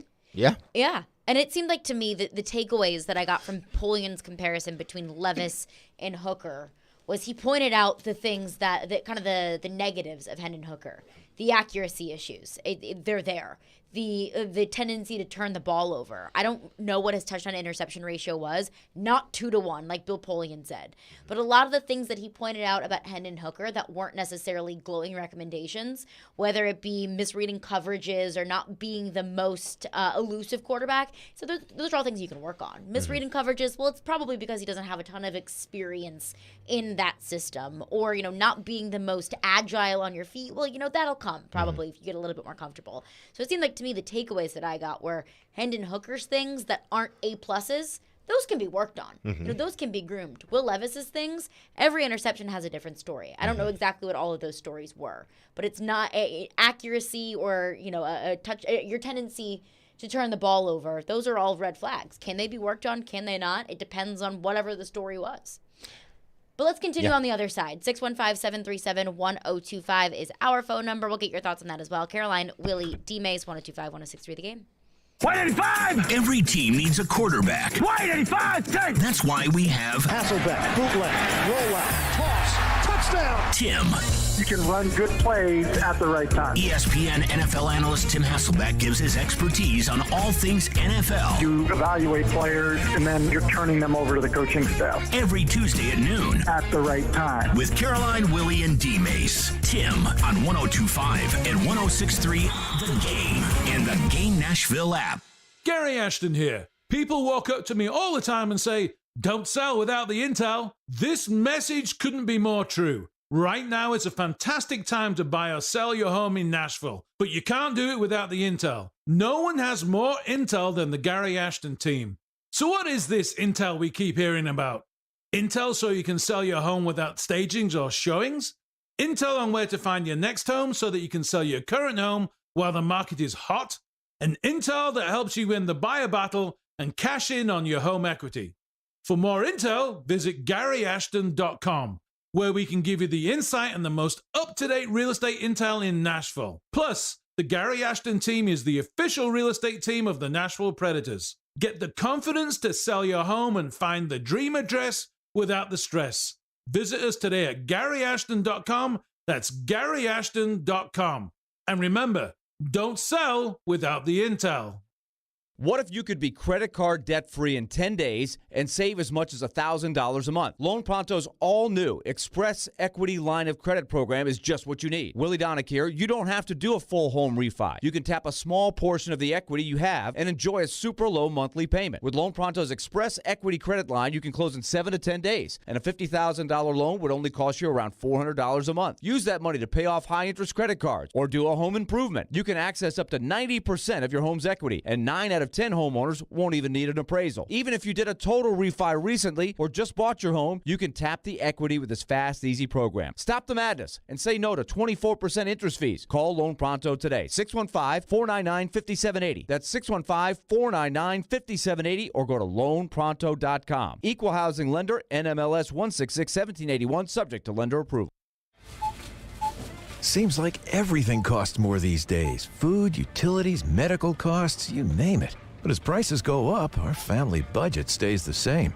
Fortunately, with Farm Bureau Health Plan's Core Choice coverage, we can save $3,600 a year compared to the leading competitor. And we've got better coverage with a lower premium, lower deductible, free telehealth visits, and access to one of the largest networks available. Start saving today at FBHP.com or visit your local Farm Bureau office.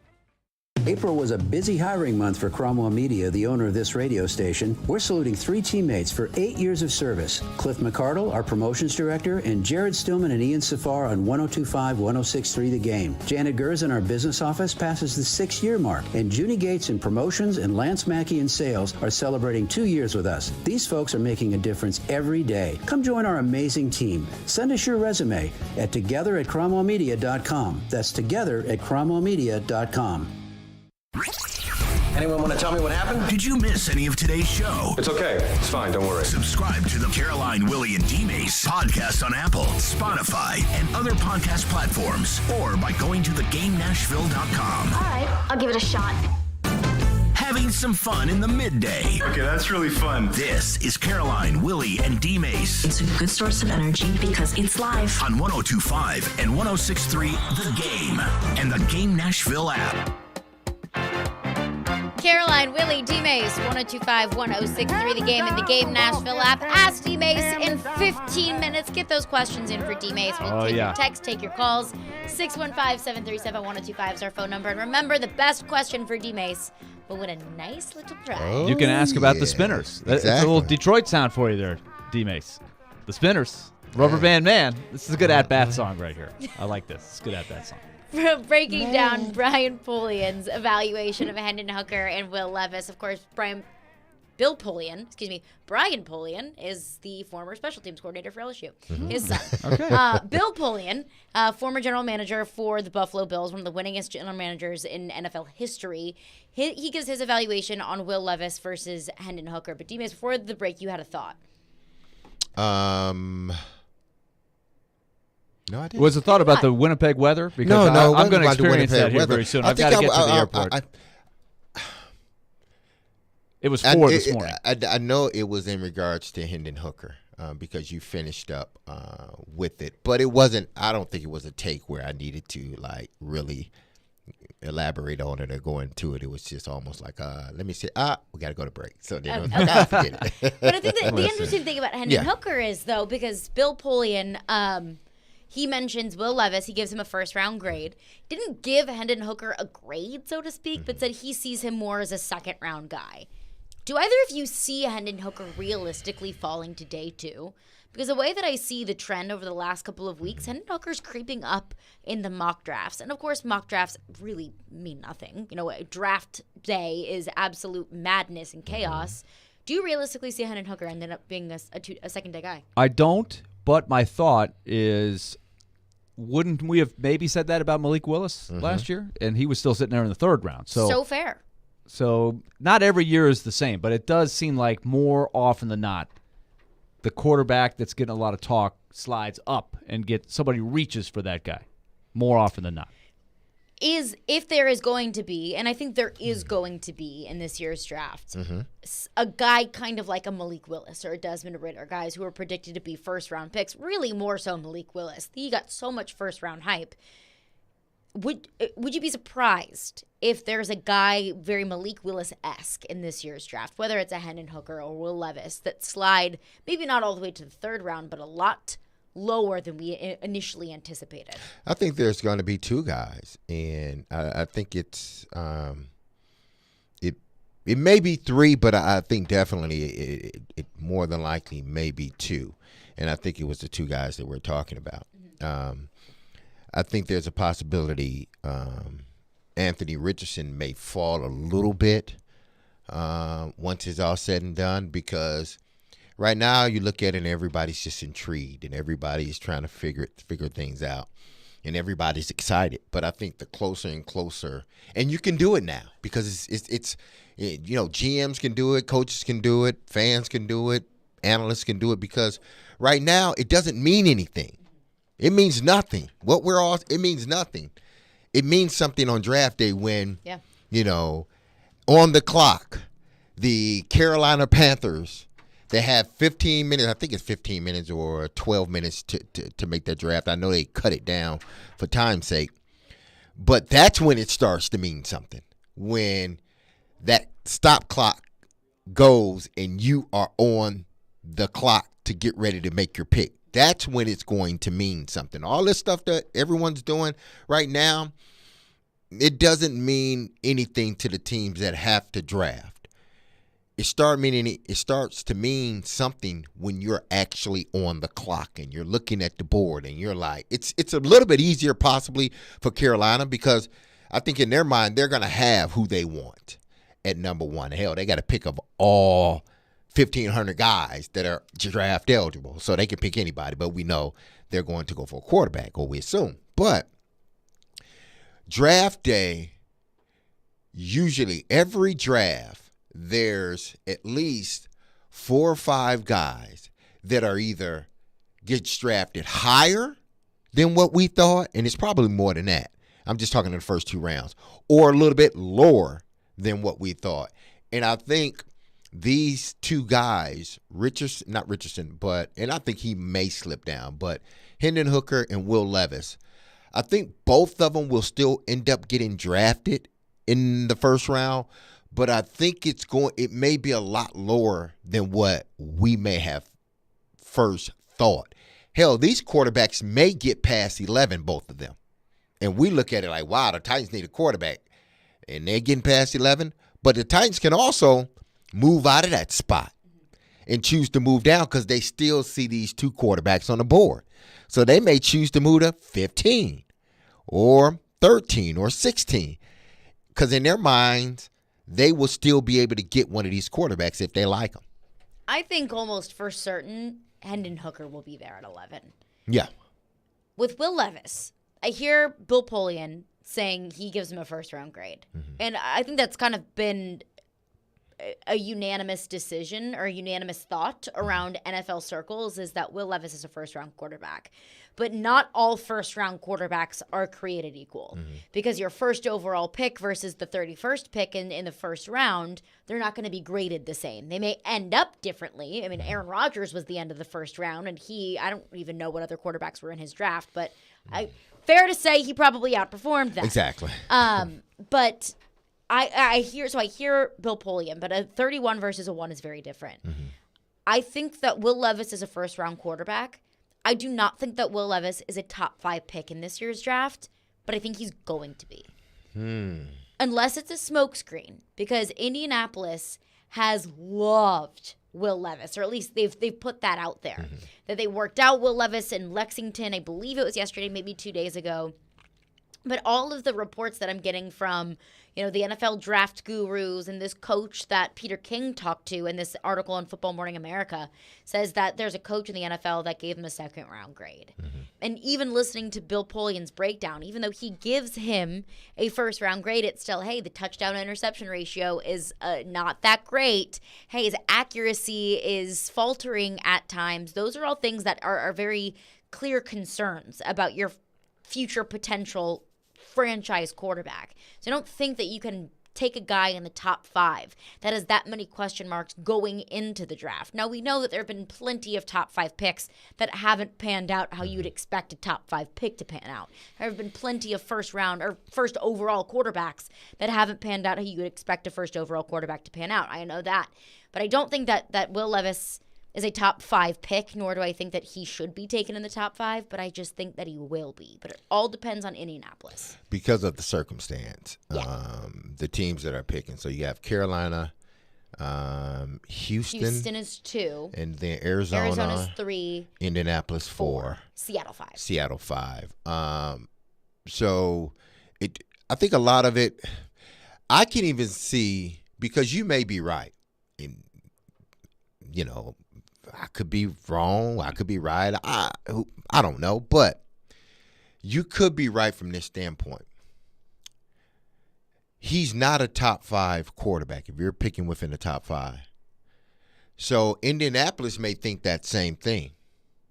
And they may choose to, why? I don't know. Maybe there's some strategy to it. Maybe they move out of the 4th spot because they don't want to draft him that high, knowing that if they move a few spots back, that he's still going to be there. Now, you got to be worried about Vegas and the Titans, potentially. If you want to move back, then they try to somehow move up. But you figure if a team is trading with me, because I'm not going to trade with a team that needs a quarterback. That's what I'm not doing. But if a team is trading with me at that 4th spot, they're not looking to then trade that 4th spot again to move back. So say if who has that 8th spot? Somebody. I don't know who has it. Say if they say, you know what, we want to move from 8 to 4 because we want Will Anderson. Just say, for instance, we want Will Anderson or Jalen Carter. Well, you make that move because then you might pick up another pick. Because Indianapolis still have some holes they got to fill. Not a lot of them, but they still have holes they have to fill. So not only are you swapping, but you're also getting another pick somewhere else. And you're doing it strategically because you know that you still can get your guy at, say, 6 or 8. Now, if you move to 8, you got to be worried about the Vegas Raiders taking your quarterback. But if you move down to 6, then you pick up another pick somewhere else, and you're still able to get the quarterback that you want, but you're not getting them in the first 5 picks. I don't know how much that changes in regards to how much you're going to pay them and all this other stuff, and does it really even make sense to just move, 4 spaces, 3 spaces? But they could be looking at it from that standpoint if they want an extra pick down the line. And if they even wanted Will Levis. Yeah, even if they want, you're right. Remember last year with the Steelers? Mm-hmm. It was the Steelers love Malik Willis. Mike Tomlin loves Malik Willis. The Steelers are working out Malik Willis. Malik Willis to the Steelers, Malik Willis to Pittsburgh, so on and so forth. The Steelers did not pick Malik Willis. They took the first quarterback off the board, and it was Kenny Pickett. And everyone was like, what? Kenny Pickett? Really? After all that with Malik Willis? So I wouldn't be surprised if Indianapolis is trying to put up a smokescreen of, oh, my goodness, we love Will Levis. And then say maybe the Raiders love Will Levis. Well, then the Raiders are going to move up to 3 and take Will Levis, and Indianapolis is like, didn't want him anyways. Exactly. We'll take Anthony Richardson at 4. So you really never know. A lot of these things that come out, I always think, do you love them or are you playing games? Could be, it could be it could be both. Could be both. They could love him. They could love him, but not want to draft him that high. And they would rather, if we can't get him, then we really like this other person. Even, he's like we like them both the same. So if he's not there, we'll take him. It doesn't matter to us. And we'll pick up picks in the process. Exactly. 615-737-1025 is our phone number. Ask D. Mace is coming up next. We'll get your calls, your texts, all of your questions for D. Mace. And the best question for D. Mace will win a nice prize, which we will reveal coming up next. It is Caroline, Willie, D. Mace, 1025, 1063, The Game. Saturday night. The Predators have 2 points on the line against the Winnipeg Jets. Pre-game at 5. Face-off at 6 on your home for Smashville. 102.5 and 106.3 The Game and the Game Nashville app. The team at Mercedes-Benz of Music City have done it again. Here's Edwin Vickery to explain. 4-time recipient of Best of the Best. Less than 10% of the dealers in the country receive this award. How did you do it? We say culture eats strategy for lunch, because we can strategize all we want, but unless you have the right culture and chemistry in the dealership, it will not work. Live the dream at Mercedes-Benz of Music City. mbofmc.com. Interest rates are up, but not at Spring Hill Heating and Cooling. Don't sweat it out another summer. Replace your old unit fast before new regulations increase prices up to 20%. Get a new unit today at today's price and receive up to $1,500 off. Or get 18 months of no payments so your first payment's not due till fall of 2024. At Spring Hill Heating and Cooling, all new systems come with a 10-year parts and labor warranty. Book your appointment now at springhillac.com. That's springhillac.com. And happy spring. Looking for a career with purpose or have that passion for youth development? Boys and Girls Clubs of Middle Tennessee provides a safe place where youth gain the tools to learn, lead, and reach their full potential. And that starts with you, offering competitive pay and free after-school care for employees. Learn more at bgcmt.org. Nashville Sounds Baseball lives on 94.9 The Fan. Catch every pitch. Swing and a miss, strike 3. Every hit. That's a base hit. Every run. Looking up, it's gone. On your home for Sounds Baseball. 94.9 The Fan and The Fan app. Hey, Nashville, Trey Wingo here. You're listening to Nashville's best sports talk, ESPN 102.5 The Game. G-Mace. He played 15 years in the NFL. Quick throw. Touchdown, Derek Mason. He had over 12,000 receiving yards. Midfield, and there he goes. 80 yards for the touchdown. And now you can ask him anything. Have a question about football or life? Now's your time to ask D-Mace. We'll welcome you in. Now on Caroline, Willie, and G-Mace. On 102.5 and 106.3 The Game and the Game Nashville app. Ask D. Mace is brought to you by Curation CBD. You can find their healing products at CurationCompany.com. Curation CBD products curated for life. Use promo code DMACE, D-M-A-S-E at CurationCompany.com for 25% off Curation CBD products. D-Mace, the people have some questions, so without further ado, Hey, let's go to the questions. Come on, bring them on. let's get to it. Phone lines driven by WilsonCountyHyundai.com. 615-737-1025 is our phone number. If you have a question for D-Mace, we'll take your calls and your texts. First question comes from Bullseye Circle. Ooh. It says, would D-Mace have worn 0, and could the number be an advantage for a quarterback? Well, thank you for the question, Bullseye. And no, I would have never worn 0. And I don't know if there's enough data in place to know if it's an advantage for a quarterback or not. That's not a quarterback number. Yeah, it's just, I don't know. But I would have, 0 just, it just looked weird on a jersey. Number 0 looks weird on a jersey. And then, what if somebody has 00? That looks even worse on a jersey. That's a mascot. Yeah, I'm not down with the whole. I'm not down with the whole 0 number thing. You know, Derek, that just means he's not going to allow any touchdowns, right? Yeah, I guess so, or not catch any touchdowns. That is also the other side of that. I honestly love it. You love the 0? I love the number 0 because I feel like it takes a certain personality to wear a number 0. Like, I think that whenever this first became a thing, it was allowed in college football. This was when Jamar Chase was still in college. And me and a bunch of my LSU friends were saying, Jamar Chase would be such a cool number 0. He just has the swag to be able to wear that number. That's not a number that anyone can wear. So I kind of love it, honestly. The number 0 energy. Brings the same, like, number 1 energy. It takes a certain kind of flair. That number 1 energy is totally different. You think? From the number 0 energy. Because it's just... The number 1 is just different. Number 0 is, I don't know. Maybe I got to get used to it. Maybe I got to get used to seeing it. It's new. Russell Westbrook wears it in basketball, and I sort of think we've gotten used to him. But again, okay. Basketball, I think, is different from the standpoint of, because I'm all about, how does it look on a particular person, body type and everything else. Well, Russell, 6'6", slim, so the 0 looks different on him.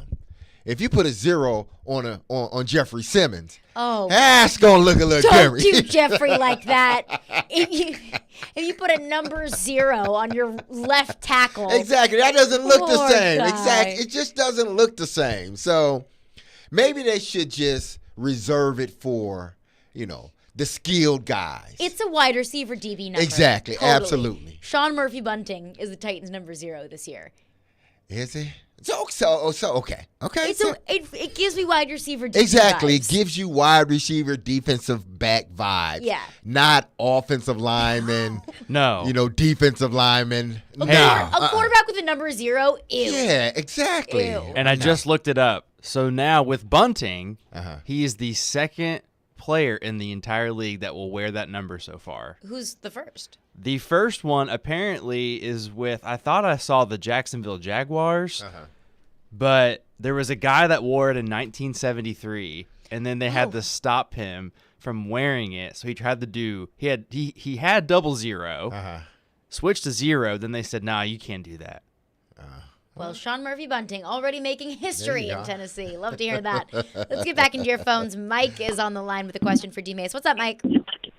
Hey, guys. So, two-part question, one sports, one not related.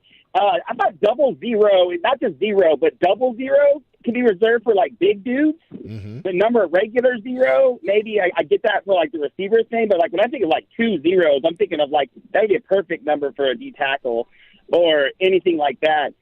My question, though, came with the tight end side of the coin. I was listening to Chase and Michelle this morning, and they were talking about the importance of how they would want to go find a tight end in the draft.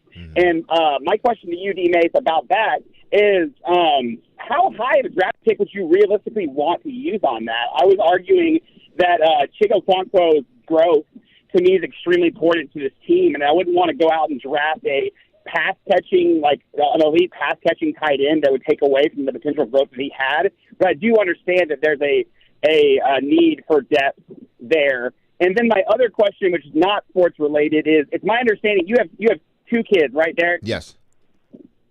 Okay, 1 boy, 1 girl? Okay, so I'm about to have a girl in June. What is your one or two parenting tips for a girl having a girl when you already had a boy? And I'll listen. Thank you, Mike. Thank you, Mike. Well, we had our daughter first, Bailey, and she was the easy one.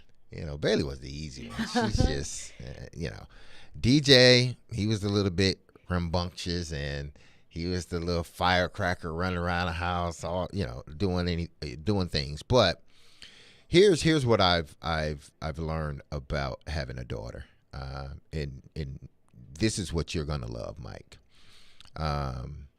Even if you have a son, you're married.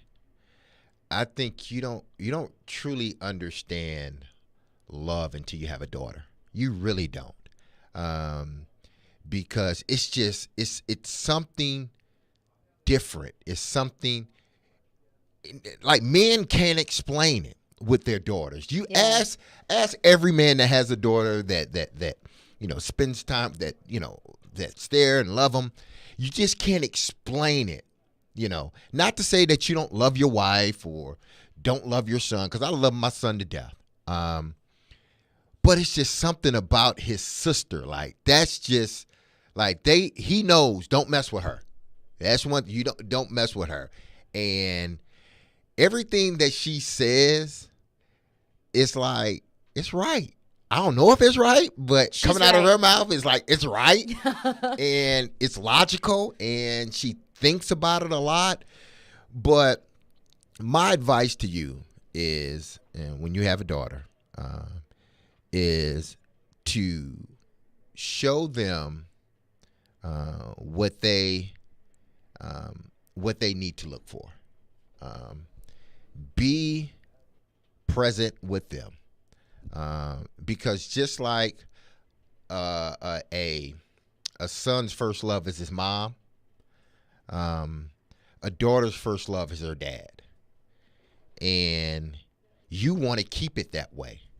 Not to say she won't love somebody else and find a husband and love that person, but she will always refer back to dad in regards to that. So just love on her hard, and remember, she's always right. And you love her, and she will eventually find someone else, and she will that find will love her exactly. the way that she deserves. Absolutely.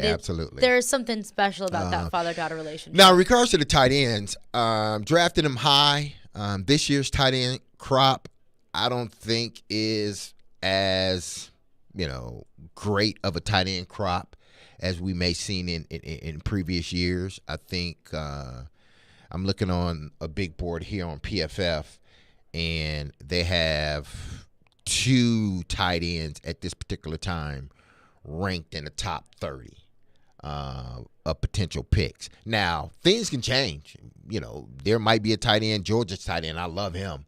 And he's coming out, what is he, 6'7", somewhere around there, can catch the ball really well. I think Bowers, he comes out. He comes out next year. Next year, okay, that's next year. Yeah. So Georgia has 2 tight ends that's coming out next year, right? Who is the other tight end? Or is he coming out this year? I know one of their tight ends is coming out this year, Darnell Washington. That's the big guy, the 6'6" guy. I really love him. But they got him ranked in PFF as the 68th, best player. Can't take him at 41. You can't take, So he's going to fall out of the first round and maybe lower end of the second round, somewhere around there. But in today's offense, you need you a versatile tight end. You just do. Because we look at all the teams that typically advances in the playoffs.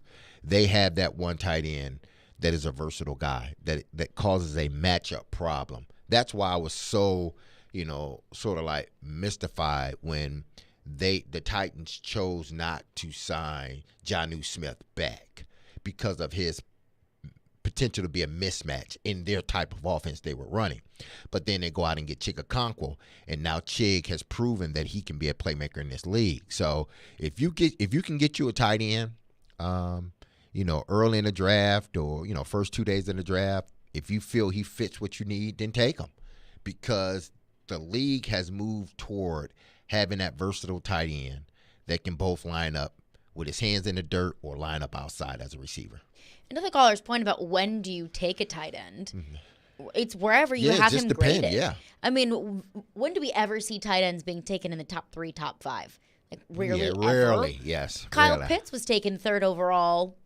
It was at the 2021 draft, whenever that was. So because he's just a freak of nature and it's just different as a tight end. So I think it's just wherever you have him graded, not really based off of need. I think Michael Mayer might be the only first round graded tight end in this year's draft. Tight end out of Notre Dame. Yeah. But they got the kid from Utah, Dalton Kincaid. Yes. Yeah. That's pretty good too. But I tell you what, the kid out of Georgia, the other kid that's coming out, he might just be a top 5 pick. Ooh. Oh, Brock Bowers? Yeah, that kid's good. He's something special. He is good. He is something special. Right back into your questions for D-Mace coming up next. Caroline Willie, D-Mace 102.5, 106.3 The Game.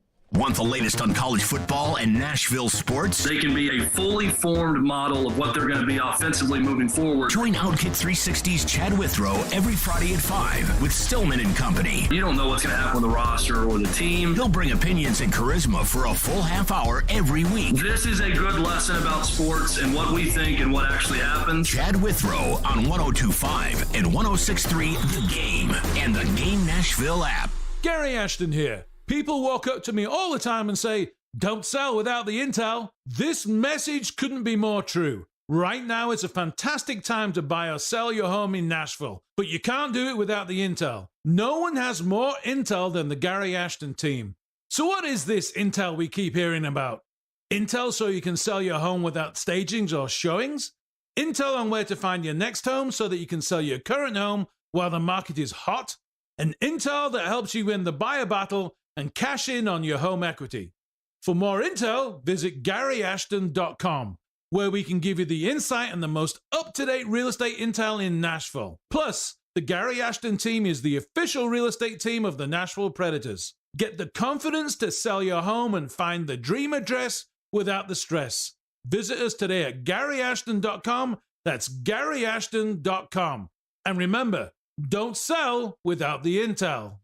If you're hiring, it can feel like you're trying to find a needle in a haystack. You can hope the right person comes along, or you can just use ZipRecruiter. And now you can try it for free at ZipRecruiter.com/radio. In fact, ZipRecruiter has helped a lot of business owners find their needle in a haystack, like Marco, president of operations at Telly Tires and Auto Centers. Because Telly Tires has grown a lot in the last few years, Marco needed to hire everyone from a receptionist to a store manager to a head mechanic.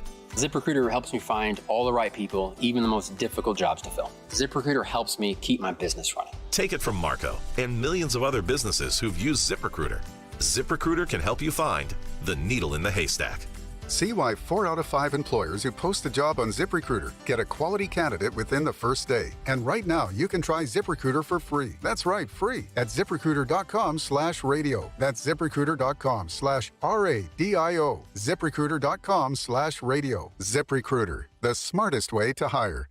312 Pizza Company is a proud sponsor of Nashville Sounds Baseball on 102.5 The Game. Hey, it's Jared from my official sportsbook app, the FanDuel Sportsbook app. Grand slams, no-hitters, and double plays are back. And there's no better place to get in on the MLB action than FanDuel, America's #1 sportsbook and my official sportsbook app. That's because right now, new customers can step up to the plate with a no-sweat first bet up to $1,000. Just go to FanDuel.com/JGM, sign up, place your first bet, and get up to $1,000 back in bonus bets if you don't win. I mean, think about all the things you could bet on, like an Aaron Judge to pick up where he left off with a home run, or a pitcher to go over with the strikeouts. So don't miss your chance to get a no-sweat first bet up to $1,000 when you join FanDuel today. Go to FanDuel.com/JGM to sign up. FanDuel, an official partner of Major League Baseball. 21 and older and present in Tennessee. First online real money wager, only $10 deposit required. Refund issues, non-withdrawable bonus bets that expire in 14 days, and restrictions do apply. See full terms at FanDuel.com/sportsbook. Gambling problem? Call the Tennessee Red Line at 1-800-889-9789.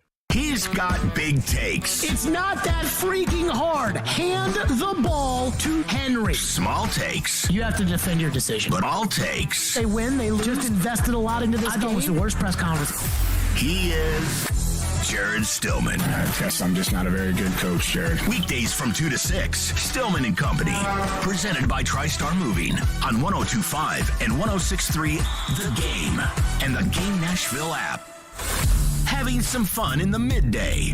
Yeah, it's awesome. This is Caroline, Willie, and D-Mace on 102.5 and 106.3 The Game and the Game Nashville app. D-Mace. He played 15 years in the NFL. Quick throw. Touchdown, Derek Mason. He had over 12,000 receiving yards. Midfield, and there he goes. 80 yards for the touchdown. And now you can ask him anything. Have a question about football or life? Now's your time to ask D-Mace. We'll welcome you in. Now on Caroline, Willie, and D-Mace. On 102.5 and 106.3 The Game and the Game Nashville app. Ask D-Mace. Get those questions in for D-Mace. 615-737-1025 is our phone number. Back into your phones and your questions for D-Mace. Wes is on the line. He's been waiting very patiently. What's up, Wes?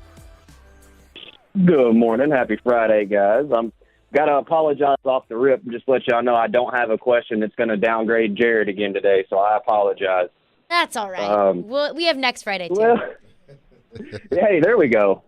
So today I got a question. It's kind of a hypothetical, Derek. I'm going to put you in my shoes, and you try to tell me if I should feel bad or not. But I'm a diehard Braves fan. They obviously are looking pretty good. Everybody's got them kind of going to the World Series in Houston, kind of back and forth. So I was just looking at, the bets and the money lines and everything like that. And I noticed that the Nationals, the A's, and the Rockies all have, the worst chances of getting there. So I put $15 down on each team, and they pay out $7,500. If, for some reason, the A's and the Braves make it to the World Series, should I feel bad if I want the A's to win so I can pocket some change over my Braves, or how should I view that? Thanks for your call, Wes. And listen, money reigns supreme. So if they are getting you the cash, then so be it. Go for it. Get that cash. You put exactly. You put in $15. You would be scheduled to get $7,500. Well, root them on. You still love your Braves. You still love them. But, man, oh, man, you want that money too, don't you? And also, Wes, if I know anything about the A's, I don't think you have to worry about that. I think you're going to be just fine. But this is what I like to call hedging your happiness. Exactly. Whenever your team plays another team and you're really torn about it or you're really nervous about it, throw money on the other team because either way you win. Exactly. You had a win-win situation. Or you win with your heart. Exactly. So either way, Wes, you would be a winner. But the likelihood of that happening is very slim. But you can't shop with a Braves win. You can shop with money that you win with an A's win. Absolutely, unless you're talking about putting up a big chunk of change on the Braves. But I don't think you want to do that. So you can shop with that $7,500 you would win if indeed they win the World Series. Chase texts into the text line and says, I'm confused. Can Chig not be an every down tight end? Yeah, Chig can be an every down tight end. I think he, obviously he needs to work on his blocking. But, to me, blocking has always been a want to. Do I want to block? If I want to block, then I'm going to put myself in a position it doesn't have to be this demonstrative pancake block or throwing a guy to the ground. All it has to be is a seal, a wall off, just so the running back can get past you and you keep the guy in front of you engaged. Again, it doesn't have to be, some knockdown block. Some of the best blocks sometimes is smaller guys getting underneath the pads of the bigger defensive end. And it's not like he, just gave him a good shot, but he got in his way. And not only do I have to try to make the tackle, but I got to try to make the tackle going around this guy that's in front of me. And he might be just in perfect position. As long as you drop your hips, stay in good position, use strength and want to, then a lot of times you're going to be in a position to block. So I think Chig, he will get a lot better in his blocking assignments. I think a lot of last year was they didn't feel comfortable enough, or they didn't feel he knew enough in the blocking scheme that they can put him in there and leave him in there every down. I think this year, if they feel that way because of what he can do in the passing game, you got to have him out there. It's like Kelsey. Is Kelsey the greatest blocker? No, but it's a want to with him. He wants to block, get in the way, and that affords him to be on the field more. It's not, okay, bring Kelsey off when we're running and then put him back on when we're passing. Well, he does a good enough job. It's not great. He does a good enough job to whereas now we can leave him in all 3 downs. Hell, he's a great tight end anyway. And I think that's where Chig has to be. Again, you don't have to, if you're ranking, tight ends in the percentile, you don't have to be, ranked, 98% in blocking. That's great. But if you're around 70, 75, somewhere around there, close to, then we can leave you on the field in blocking situations as well as passing situations. Thank goodness for Jeff Swaim for that. Titans really lucked out with Jeff Swaim. Back into your questions for D-Mays. Jim is on the line with a question. What's up, Jim? Hi, guys. D-Mays, first I'd say go green. And white. Thank you. After that, here's the question. I love blocking receivers. Was Hines Ward a dirty player, or was he just a great blocker? That's my question. Thank you, Sparty. I don't think, because you gotta think about the era we were in. If Hines Ward is in this era of football, then he would be getting fined a lot, getting suspended, be deemed a dirty player because of the league has changed. They're getting a lot of that stuff out of the game, and rightfully so, because Hines would knock people out because he'd get them on blindside hits, and he would use the crown of his helmet a lot of times they're doing. But back then, that was the way the NFL was. You were awarded exactly for it was knocking like, him right goodness, in the head. It's like, man, they gave you sometimes checks for knocking a guy out and putting him on his back and stuff like this. So different time. It's a different time. Was Hines a dirty player? I don't think he was a dirty player, but that's just me. I'm a receiver. You got to ask those, those defensive backs that went up against Hines Ward and those safeties when he came in to block them. The crazy thing about Hines is that defensive backs had to sort of game plan for his blocking. Like their heads had to be on a swivel. Like, where's Hines Ward? Where's Hines Ward? Because if I don't pinpoint where he's at, he may get me on a blindside block. You can't do blindside blocks anymore. So back then, Hines wasn't dirty. It was just the nature of the game. It was hit or be hit. Get hit or be hit, or do the hitting. And you had to keep your head on a swivel because you knew eventually, like, listen, if you got somebody was going to get you. Best believe Hines Ward kept his head on a swivel too, because he knew all those times he was going in there and cracking a guy and putting him on his back that somebody was looking to do that to him on the defensive side of the ball. So I don't think Hines was a dirty player. It was just a different time. Last one for you, D-Mace. One texter texts him with a question and says, what are you seeing wrong with your guy, Stetson Bennett? And why is he not getting talked about that much? And I joke because D-Mace said that Stetson Bennett was going to be a second round pick. I still think he's going to be the one of those picks that people look and say, huh? Did they just pick him that high? I think he will go higher than what many think he will. He should. Why people aren't talking about him? Because he does nothing that wows you. He's consistent. He's a consistently good player that doesn't do any particularly thing great other than win. And as much as we talk about winning, like, he's a winner, when it comes draft day, they're not talking about winners. They're talking about, can you run a 40? How high your broad jump, how high can you jump, how many yards you threw for in college, how many yards did you catch as a receiver, how many yards did you rush for.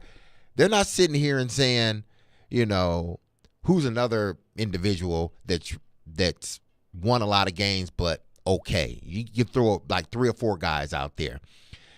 If you're basing his draft position on winning, they probably would be a first rounder, Right. i.e. Stetson Bennett.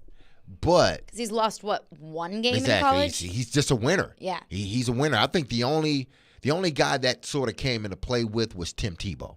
He's a winner, and I think they talked him into sort of being a first rounder. Right. Because of his winning attitude. If you looked at everything else, it was like, he doesn't really fit the bill of a quarterback that we think is a prototypical quarterback. Same as some of the Nick Saban Alabama quarterbacks from absolutely. like the mid 2000s to 2010s, the McElroy, McCarron. Those Didn't guys work out were in the winners. NFL. But at the end of the day, we're not drafting you because you're a winner alone. You got to do some things exceptionally well at the quarterback position. And I think that's sort of the thing that's going to keep Stetson Bennett from being one of those high quarterbacks, is because, yes, he's a winner. He's a leader. But he doesn't do those other things great. He just does everything pretty good.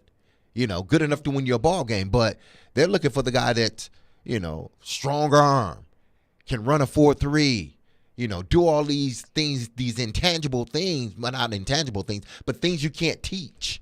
The height, the speed, the arm strength. I can't teach that stuff. Well, eventually, winners, they come along, but a lot of times winners are not, sometimes they're not your best athlete or the best player. They just have this innate ability to win when put in that position. And Stetson Bennett is one of those guys. Sometimes all you ask your quarterback to do is take care of the football and put the ball in your playmaker's hands. For the most part, I think that's what Stetson Bennett was asked to do. But it's not sexy. It's not. It doesn't wow you. Exactly. It's let the running game, let the tight ends, let the receivers do their job, let the defense win this game for us, and just do everything that you can to get them the ball and don't turn it over. Absolutely. Appreciate everyone for sending in their questions for D-Mays. 615-737-1025 is our phone number. But coming up next, friend of the station, Charles Robinson, was on his Yahoo Sports podcast and broke down the Titans' future at the quarterback position. Who does it involve and who might it not involve? We'll get into that coming up next. Caroline, Willie, D-Mays, 102.5, 106 The Game. ElectronicExpress.com. We make it happen.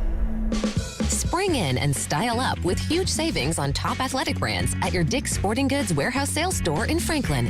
Stay active this spring with up to 70% off the athletic styles you love. Shop deals on thousands of styles from top athletic apparel and footwear brands, like $10 tees, tanks, and shorts for the family, $20 swimwear, $20 golf polos, and running footwear for $60 or less. Find incredible deals and incredible style at your Dick's Sporting Goods warehouse sales store in Franklin at Watson Glen. 20 years ago, when Genesis Diamonds came to Nashville, this was one of the most expensive cities in America for diamond jewelry. Our radical approach and no middleman pricing changed that forever. And now we're doing it again, this time with lab-grown diamonds. We were shocked to find out what the other mall stores and the other big radio advertisers were charging. They sell their platinum 4-carat VS2 lab-grown earrings for $15,720. We sell them for $6,900. Their 3.08 carat lab-grown round diamond with G-Color VS2 clarity is $10,045.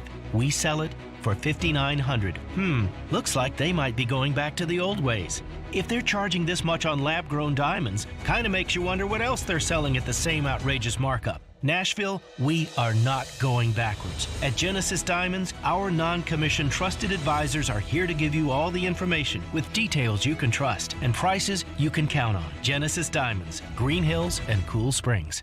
Now, your Game Center update. I'm Nick Keyser. The Nashville Predators are winning in the final countdown of the regular season. Nashville shut out the Carolina Hurricanes 3-0 last night and now find themselves 1 point behind the final wildcard spot to make the postseason. Head coach John Hines on UC Sars's performance last night, making 33 saves. Juice tonight, he obviously made some big saves at key times for us. I thought he was, excellent with his rebound control. They're a team that throws a lot of pucks to the net. They have a lot of traffic. He found pucks, and I thought he was really good with his rebound control, so there wasn't a lot of second and third opportunities at the net front.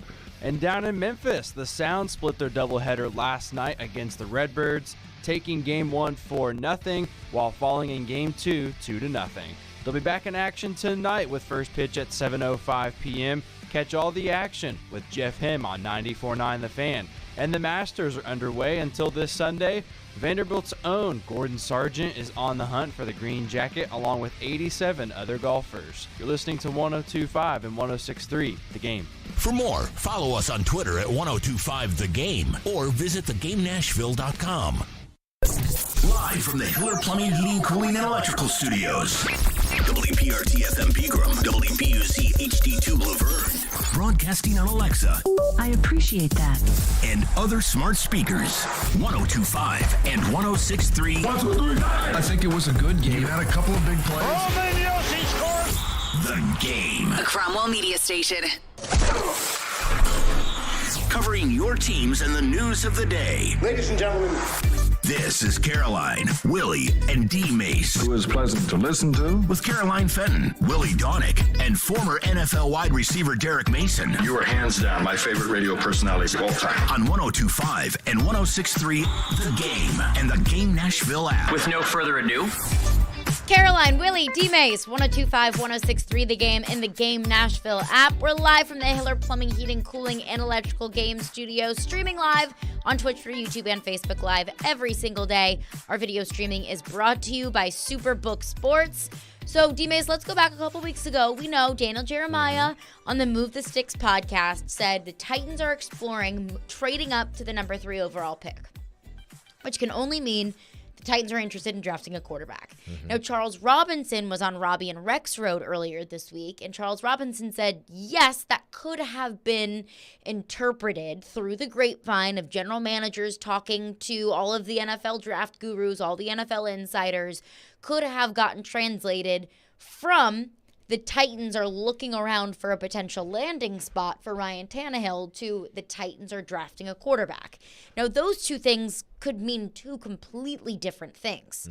But Charles Robinson on the Yahoo Sports NFL Draft podcast kind of doubled down on what the Titans could be doing and if Ryan Tannehill has a future in Tennessee. This was Charles Robinson on the Yahoo Sports podcast. The Tennessee Titans, this is going to be interesting because not only have the Tennessee Titans been grinding pretty hard on this quarterback class, I think they're also starting to look, from people I've talked to, they're starting to look afield and see if there might not be a place where Ryan Tannehill could fit on another NFL team. Now, I'm not saying they're shopping Tannehill here, okay? I want to be real careful here. They're not saying they're shopping Tannehill. But I do think that they are starting to look and say, if we can somehow get ourselves in position to potentially draft inside the top 5, 4, 3 picks, somewhere in there, and take a quarterback, do we have a place for Ryan Tannehill? Is there someone out there who will give us basically anything to take this guy on at this point, take him off our hands?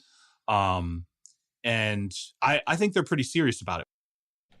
So pretty serious, not shopping Ryan Tannehill, so to speak, but looking around to see if the Titans do indeed potentially find their quarterback of the future in this year's draft, if there's a place for Ryan Tannehill to go.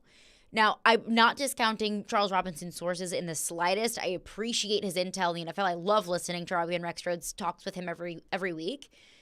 I don't buy that. Honestly, I really don't.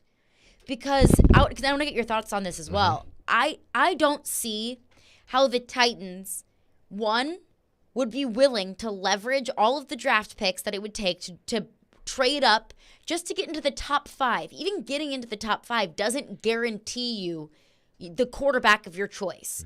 And two, if you get an Anthony Richardson, let's say the Titans love Anthony Richardson, they want to pick Anthony Richardson, they're going to trade up to number 3 to go get him. I don't think that's going to happen, but it is absolutely on the table. Who's your quarterback in 2023 if the Titans do find a landing spot for Ryan Tannehill? Why couldn't you do both? Why can't there be a world where it exists that Ryan Tannehill is your quarterback and you draft a quarterback in this year's draft? I just don't know if I really fully buy that the Titans are looking in the draft and also looking to deal Tannehill. I think you're right.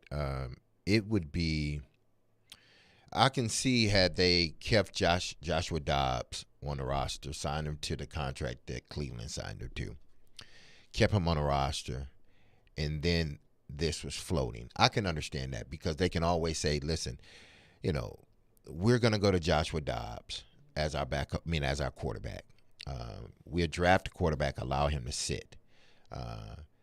And we will concentrate on what we used to, like our foundation is, running the football, good defense, because we know that Josh is just a bridge quarterback for us. So we're going to heavily depend on the run game and the defense. And, him not losing us games, him just being the manager of the game.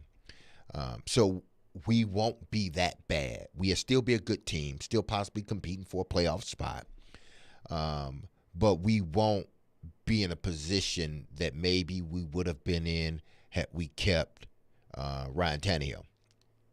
But knowing that the guy that we drafted this year at the 3rd pick, 4th pick, whatever, and if it's Richardson, Levis, they will be ready next year, and we can go. That's when we can go next year. But this year, Joshua is just a bridge quarterback for us moving forward.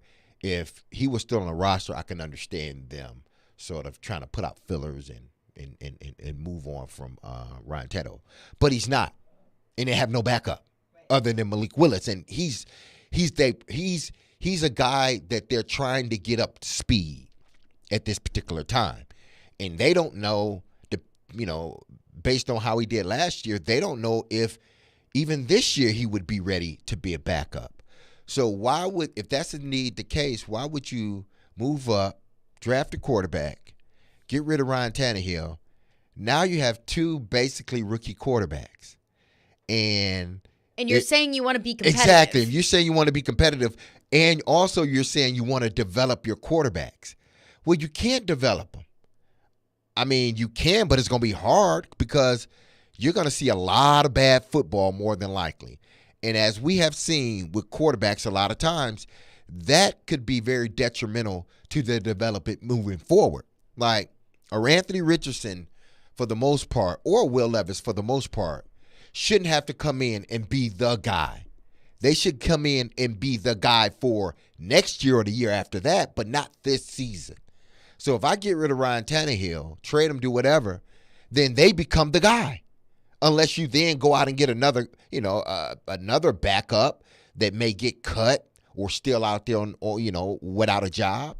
You can do that to sort of get rid of Ryan Tannehill's contract if that's the route you want to go down. But I don't see no benefits for even trying to shop Ryan Tannehill at this particular time. Now, if you somehow, some way end up in a position to draft C.J. Stroud or Bryce Young, then yeah, there's a possibility we can think that way. But the way we believe the draft will go, those 2 guys will be off the board. Even if you're picking at 3, those 2 guys might be off the board anyway. Exactly, which is why leveraging your future and trading away Ryan Tannehill for potentially the 3rd or 4th best quarterback in this draft, it just doesn't make sense to me.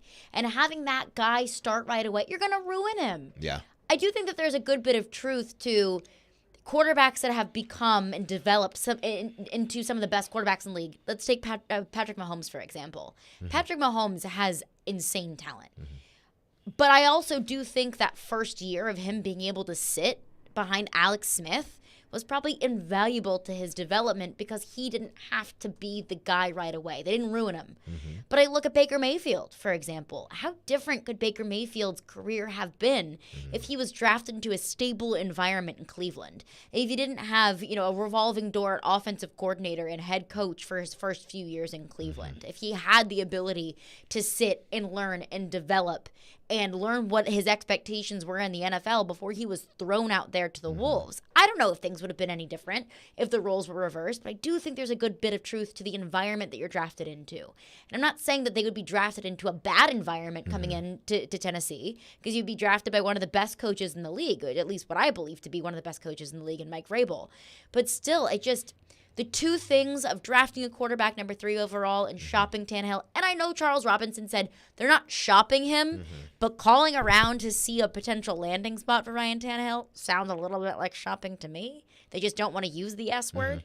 And if that's truly what's happening, and that's what Charles Robinson said on the podcast, I just don't see both of those things existing in the same world of drafting a quarterback and dealing Ryan Tannehill. Well, I mean, the same could go for we can debate it in regards to did it help him or did it hurt him. Joe Burrow, his first year, he missed 6 or 7 games. Yeah. That might have been, in a sense, the best thing for him because he finally got an opportunity to sit back and just watch football. Just watch the offense. Dive himself into the offense and learning all the nuances of what this offense entails. I didn't have to learn, on the field, trial by error. No, I sat back those last 6 or 7 games. I sat back and I watched and I learned. I probably couldn't do that had I been playing, And he did a good job when he was playing. Okay. Yeah, it wasn't great, but I think that not playing that final year headed into his offseason of his rookie year, that might have helped him the next previous year. Then going out and get more receivers and everything else. So now I was able to sit back and learn all of the offense and, regurgitate it and dissect it and everything else. So that might have been a blessing in a sense for him because he got, like I said, he had an opportunity to sit back and watch. We look at, Justin Herbert, Aaron Rodgers. Mm-hmm. Justin Herbert didn't sit. They wanted Justin Herbert to sit, right? But I forgot who the quarterback was at the time. He ended up getting hurt. So they had to play Justin Herbert. They didn't want to play him that first year, but they had to because they had no other quarterback. And he was their franchise guy that eventually he was going to be the starter. But going into that season, he wasn't the starter going into the first game. And I don't think they planned on him being a starter either. They wanted him to sit, but because of the circumstances, he couldn't. You talked about Aaron Rodgers. He sat. Patrick Mahomes. He sat. Ben Roethlisberger, he was supposed to sit, but he didn't. But then they ran the offense through the running back, and not necessarily his numbers were low as a quarterback his rookie year. Why? Because they depended on their defense and their run game. And it's not a perfect equation. Exactly. Some first-round quarterbacks come in, they start right away, like a Russell Wilson, for example, and they end up having very successful careers. I think it depends on the structure of the team. But even Russell, they depended on their run game and their defense. Exactly. And they had Pete Carroll, one of the best coaches in the NFL now. So he was in a positive environment. He was in a good environment. And it depends on the kind of quarterback that you draft because you can develop into a wonderful quarterback, but that doesn't mean that you have to be that or are going to be that year one. Lamar Jackson sat his first year. Mm-hmm. So these organizations, if they can help it, they want to sit the quarterback for the first year if they can help it. So I just don't buy it. I do not buy it, but let's get your thoughts on that coming up next. I see your phones, but right to those coming up next. Plus, what does that mean for Malik Willis? Caroline, Willie, D-Mace, 102.5, 106.3 The Game. Every Wednesday at noon. That fits the mentality of what they're going to do. Outkick 360's Jonathan Hutton joins Caroline, Willie, and D-Mace to talk all things Titans and NFL. Much more creative in how you go about calling certain plays. He's got opinions and insights on the two-tone blue. That doesn't mean that you can't have great or don't need great quarterback play. Catch Hutton every Wednesday at noon on 102.5 and 106.3 The Game and the Game Nashville app. Al Gill here from my friends at Dunkin'. Warm up and feel the love with Dunkin'. Treat yourself and a loved one to a brown butter toffee hot or iced latte, which is superb paired with the bacon avocado tomato sandwich. Be sure to try the all-new stuffed biscuit bites. It's a warm biscuit dough wrapped around a mixture of bacon, scrambled egg, and cheddar cheese. Visit us at our newly remodeled Dunkin' on Briley Parkway in Nashville or the new Dunkin' in Mount Juliet and our other locations throughout Middle Tennessee. Price and participation may vary. Limited time offer. Terms apply. Calling a criminal defense lawyer or a divorce lawyer, you may think it's the worst day of your life. It doesn't have to be. If you have quality, competent representation who can guide you through a complex system, we can do that for you. Despite if you've been arrested for a DUI or a robbery charge, whether or not you're going through a divorce or a post-divorce, or demanding your fundamental constitutional right to parent your children. 615-604-6263. AmandaJGentry.com. What if you could be credit card debt-free in 10 days and save as much as $1,000 a month? Loan Pronto's all-new Express Equity Line of Credit program is just what you need. Willie Donick here. You don't have to do a full home refi. You can tap a small portion of the equity you have and enjoy a super low monthly payment. With Loan Pronto's Express Equity Credit Line, you can close in 7 to 10 days, and a $50,000 loan would only cost you around $400 a month. Use that money to pay off high-interest credit cards or do a home improvement. You can access up to 90% of your home's equity, and 9 out of 10 homeowners won't even need an appraisal. Even if you did a total refi recently or just bought your home, you can tap the equity with this fast, easy program. Stop the madness and say no to 24% interest fees. Call Loan Pronto today. 615-499-5780. That's 615-499-5780 or go to loanpronto.com. Equal housing lender, NMLS 166-1781, subject to lender approval. Hey, it's John Tesh. You want to know how to get better rates, better coverage, and better service on your home and auto insurance? Work with Zander Insurance. I know it's a big promise, but this team delivers. They've been around for almost 100 years and have earned the privilege of representing dozens of insurance companies so they can shop, compare, and find you the best options available. More options mean more savings, and in many cases, better coverage. But it doesn't stop there. Each year, they review your coverage to make sure your rates stay competitive. Nobody else does that. And when it comes to service, just check out their ratings. Zander is one of the top agencies in the industry, and they earned that spot with their commitment to making sure their clients are taken care of like family. That's what sets them apart. Go to Zander.com for quick online quotes or call 800-356-1780 for that personal touch that you've been missing. We try to stay cool by being on social media. I'm with it. I'm hip. Follow us on Twitter at 1025thegame and on Instagram at 1025thegame Nashville. Hey! Oh yeah, and like us on Facebook too. This is Caroline, Willie, and D-Mace on 1025 and 1063 The Game and the Game Nashville app. Hey, join 1025 The Game for the second annual Music City Celebrity Golf Tournament benefiting Souls for Souls on June 7th at Hermitage Golf Course. Put your team together and come play with athletes, musicians, and other local celebrities to support a great cause and have loads of fun. Plus, you'll have the chance to win awesome prizes, so sign up to play, sponsor, or donate at thegamenashville.com/golf. Charles Robinson said on the Yahoo Sports NFL Draft podcast that the Titans are kind of poking around to see if there is a team that could potentially be a landing spot for Ryan Tannehill. Now, I personally am not buying it, but I know that you all have thoughts as well. So, D-Mace, unless you have a thought? Let's go to the phone. To the phones. Phone lines driven by WilsonCountyHonda.com. James has been waiting very patiently. What's up, James? Hey, good afternoon to everyone. I just want to give my personal 2 cents on this. Mm-hmm. I think Jared hit on this yesterday a little bit. I just think moving to trading assets, including Ryan Tannehill, and moving to that third spot doesn't make any sense to me. I think one of you all mentioned it yourself. If you draft a quarterback and trade Ryan Tannehill, you basically got Malik Willis, a second-year guy who's really more, in my opinion, at best a backup from what we've seen. So you're willing to start off with a rookie quarterback all over? I just think that doesn't make any sense. I think what Jared said yesterday on his show, getting Hendon Hooker or someone like him, because I think Hendon Hooker will fall. I don't even know. What's the Titans' second pick? Do they have 2 first-rounders this year? They have one first-rounder, and then they pick up 41 in the second round. Yeah. Okay, if Hendon Hooker's there, take Hendon Hooker at 41. I believe that a lot of people have said that Hendon Hooker's stock is rising. Some people think he won't even be there at 41.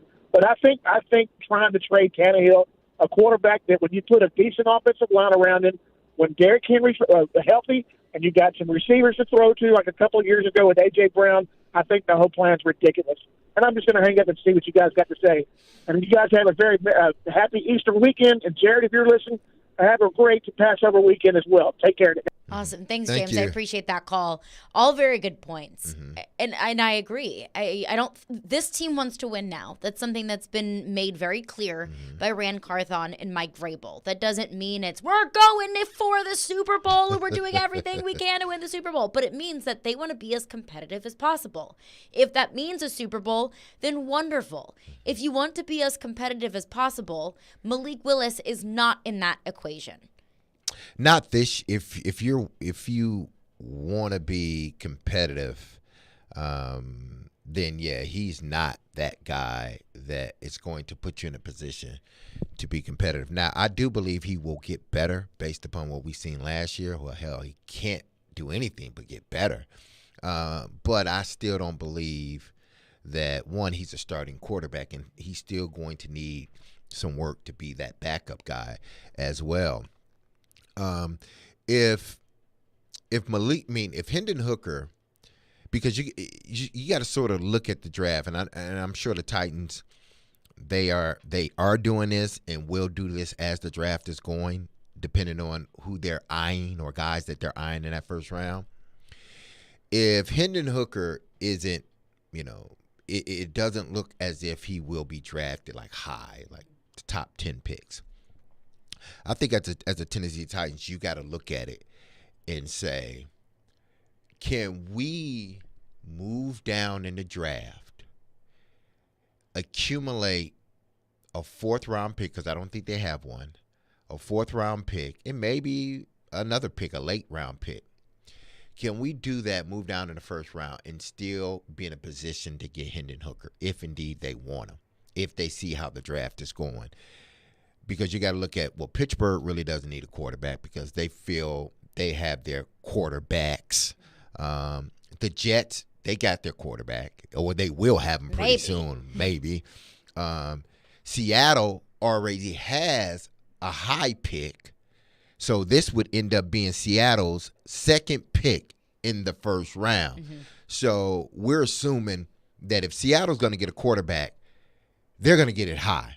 They Mike may Tannenbaum maneuver. thinks it's going to be Hendon Hooker at 5. So if they don't get Hendon Hooker at 5 and they choose to go another route, then, or if they get Will Levis, well, Hendon Hooker's still there. Well, you got to figure, okay, can we move down to number 15? Because I think if you move down further than that, Hendon Hooker's still on the board. Then you got the Commanders that may need a quarterback. Mm-hmm. So you can go that route. Detroit may be looking for their future quarterback because Goff is only going to play, 2-3 years, So potentially them. The Tampa Bay Buccaneers, who could potentially, even though they've already signed, I think, Baker Mayfield, they would be looking for a quarterback of the future if they deem, Baker, he's just our bridge quarterback, essentially.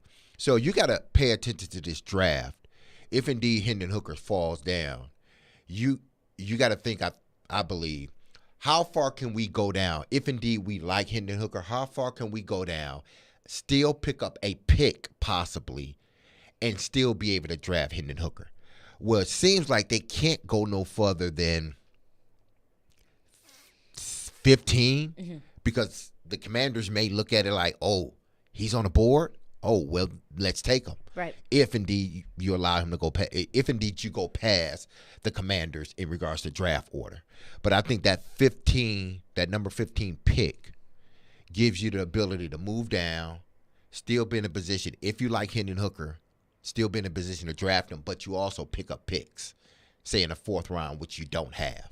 And it's to the caller's point, take Hendon Hooker at 41. Yeah, you can take him at 40. I don't think he's going to be there at 41. I doubt he will be there. If you asked me that question a month ago, I probably would say, yeah, sure, Hendon Hooker, second round. There were even some people predicting him being a third-round pick. But with the nature of the draft, there's going to be guys that rise and there are going to be guys that fall. It looks like right now Hendon Hooker's stock is rising exponentially. Mm-hmm. If the Titans love Hendon Hooker, if they view Hendon Hooker as being their quarterback of the future, and I don't know how they feel. Nobody's going to know until draft night. I doubt they wait until 41. I don't think you can wait until 41. Mm-hmm. If you see a guy that you're like, yeah, that's our franchise quarterback, but we'll wait on it. We'll wait. You can't do that because more than likely, if you view him as their franchise quarterback, there's probably a good bit of other teams in this draft that also view him as a potential franchise quarterback. Now, would you do this if you're the Tennessee Titans? You figure with the 31st pick in the NFL draft, it's the Kansas City Chiefs. And on that second day, you got to wait to get. If Hendon Hooker is still on the board, you got to wait. Even though there are teams ahead of you that may not even want Hendon Hooker because the teams ahead of them doesn't seem like they need a quarterback. Vegas If they don't get a quarterback in the first round, they may look to, if Hendon Hooker is still on board, may look to move up to try to get him the second day. But if you're the Tennessee Titans and you see that Hendon Hooker is still on the board with that last pick, do you then go to Kansas City and say, listen, we will give you our second-round pick and possibly a 5th or a 6th just to move up to that 31st spot to then get our quarterback? Because now essentially what we've done is we've got our pick at 11, whoever they chose to pick at 11, if it's not a quarterback. They chose to go offensive line, or they chose to move down a little bit and get a receiver. Okay, we got our receiver, our offensive lineman. Now we're in a position to possibly switch places with Kansas City, give them our 41st pick, and then give them a pick in the 5th round, say, because they do have a 5th but not a 4th. Give them a pick in the 5th round. Would you do that just to move up to that 31st spot to make sure you then get Hendon Hooker, who you love? Yeah. I would. But this is interesting because this is on ESPN.com. It's a bunch of draft buzz by all of the NFL insiders. Jordan Reed says the Kansas City Chiefs could potentially trade up out of that 31st pick. So if Kansas City does trade up with somebody in the first round, then that team probably doesn't have any guys in the first round that they are just absolutely dying for. Exactly. Because they're like, yeah, we'll move to the 31st spot. We'll just pick up later round picks because we don't see any, dire needs. Or maybe we already fixed a dire need earlier in the draft if it's a team that has multiple picks, a la Seattle. So maybe that could be an easier deal. If Kansas City does trade up, they have a guy, in the mid-20s that they love. Kansas City's willing to deal the picks. That team trades down. That team's willing to, pick up even more picks. It could be an even more likely scenario. I love Hendon Hooker, honestly. I'm getting more and more talking to Hendon Hooker. The more we talk about it, the more I hear about him. I love him. And if he goes somewhere else, I will be sad. I think your Tiger fans would be very disappointed in you, Caroline, just hearing the thought. Why? She's just talking about an individual player. It's just Hendon Hooker, I know. He's not a Vol anymore. He's not on their roster. There's no LSU quarterback in this year's draft. We're not rivals. And by the way, we're not a homer station if we like Hendon Hooker, okay? Yeah. Like, he's a good guy. There's always people in the text line whenever I talk about Joe Burrow that's like, oh, of course the LSU fan thinks Joe Burrow is good. It's Joe Burrow. He is good. It's we have no beef with the Vols. I love Hendon Hooker. I'd be happy to have him in a Titans uniform. But I do want to get into coming up next all of this quarterback talk. And Charles Robinson on the Yahoo Sports NFL Draft podcast talking about potentially dealing Tannehill, potentially drafting a quarterback in the top 3. What does that mean for Malik Willis? We'll get into that coming up next. Caroline Ridley, D-Mace, 102.5, 106 for the game. Hey, I'm Ryan Johansson, and this is Smashville. Back to Johansson, and Johansson tips it in with one hand on the stick. You're listening to the flagship of the Nashville Predators radio network, ESPN 102.5 The Game. It's Quaz with Little Harvest, and I'm just having one of our Chicken Scratch American Pilsners. It's one refreshing beer and a good example of the German lagers that we craft right here in Nashville. Chicken Scratch is made with locally sourced raw white corn, giving it a subtle cornbready sweetness. And speaking of sweetness, Chicken Scratch's closest associate goes by the name of Deer Crossing Hellas, also a lager with a light crisp body and golden color, and it won us a gold medal at the Great American Beer Festival. So be on the lookout for our craft lagers. And as always, thank you for supporting our little brewery. Curation CBD, a Pick 10 company, offers high-quality, lab-tested CBD products curated for life for both you and your pet.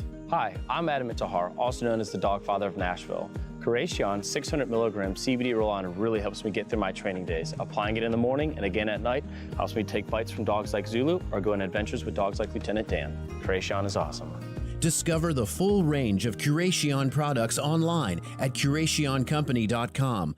Cards issued by Sutton Bank and Celtic Bank, members of FDIC. Terms and conditions apply. What if you could do business without busy work? With Ramp, you can.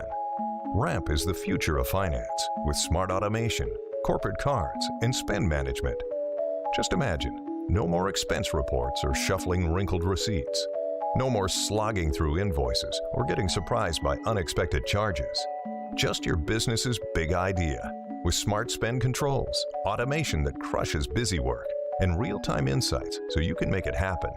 In other words, Ramp completely reimagined finance to make it work for your business. Get set up, issue corporate cards, and start making payments in less than 15 minutes. See how Ramp does finance. Join today and get $250 just for signing up. Just go to ramp.com/offer. That's ramp.com/offer to get $250 for signing up. That's ramp.com/offer. Social Furniture's Spring Home Makeover Sales event is going on now with the latest styles and colors in stock, ready for immediate delivery and setup. If you don't need a fancy schmancy showroom or the stress of a high-pressure sales team, but you don't want to pay high-quality prices, come to Social Furniture. All top-quality furniture and mattresses are on sale now. Don't miss this Extreme Home Makeover Sales event that's going on now at Social Furniture. I shop at Social Furniture because of the way I'm treated. That's Social Furniture on Charlotte Avenue. 102.5 and 106.3 The Game is live and local. And now, let's meet the starting lineups. Robby and Rex Road 6 to 9. You are talking about a team that's building a roster. Chase and Michelle 9 to 11. He's still under contract. It's not always X's and O's. Caroline, Willie, and D Mace 11 to 2. Trades, free agents. Let's get it going. I think this is a good hire. And Stillman and Company 2 to 6. I can give you one of the best coaches in the league. And don't forget, we're your home for all things Nashville. He scored! Nashville's best sports talk. 102.5 and 106.3 The Game. Hey Nashville, this is Eli Gold, voice of the Alabama Crimson Tide, and you're listening to Nashville's best sports talk, ESPN 102.5 The Game. I would just say the opinion of Mike Vrabel, maybe the coaching staff, is that he's much further away than maybe initially they might have thought when Malik Willis was drafted. Either that, or they just see a quarterback asset at the top of this draft that's much better, a much better option, and maybe a quicker option than Malik Willis would be in terms of that overall development. I don't think that this should be that surprising given what happened at the end of the season for the Titans, right? When they signed Josh Dobbs off the street to start a must-win game instead of letting Malik Willis, get an opportunity. There you go. That was Charles Robinson on the Yahoo Sports NFL Draft podcast. And hey, the way that Mike Vrabel and coaches within the building, and this is from Charles Robinson, says that Malik Willis is a lot further away than they expected. Mm-hmm. But to the other person's point, I apologize, I don't know his name. Is that a surprise? Unfortunately, I think we all saw Malik Willis's lack of development on display this past year. And I don't think that any of us are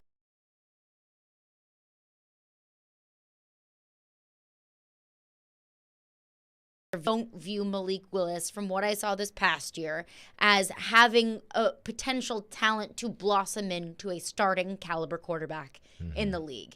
I think at this point, the way that I view it, can Malik Willis be a serviceable backup for you? I think that's what you can hope for with Malik Willis. And if you're hoping that he becomes a backup, then you're going to have to find other options at quarterback. Mm-hmm. You can't just rest your laurels on Malik Willis. Well, I went back and I pulled up the pros and the cons of Malik Willis when he was coming out last year. And this is only based on PFF.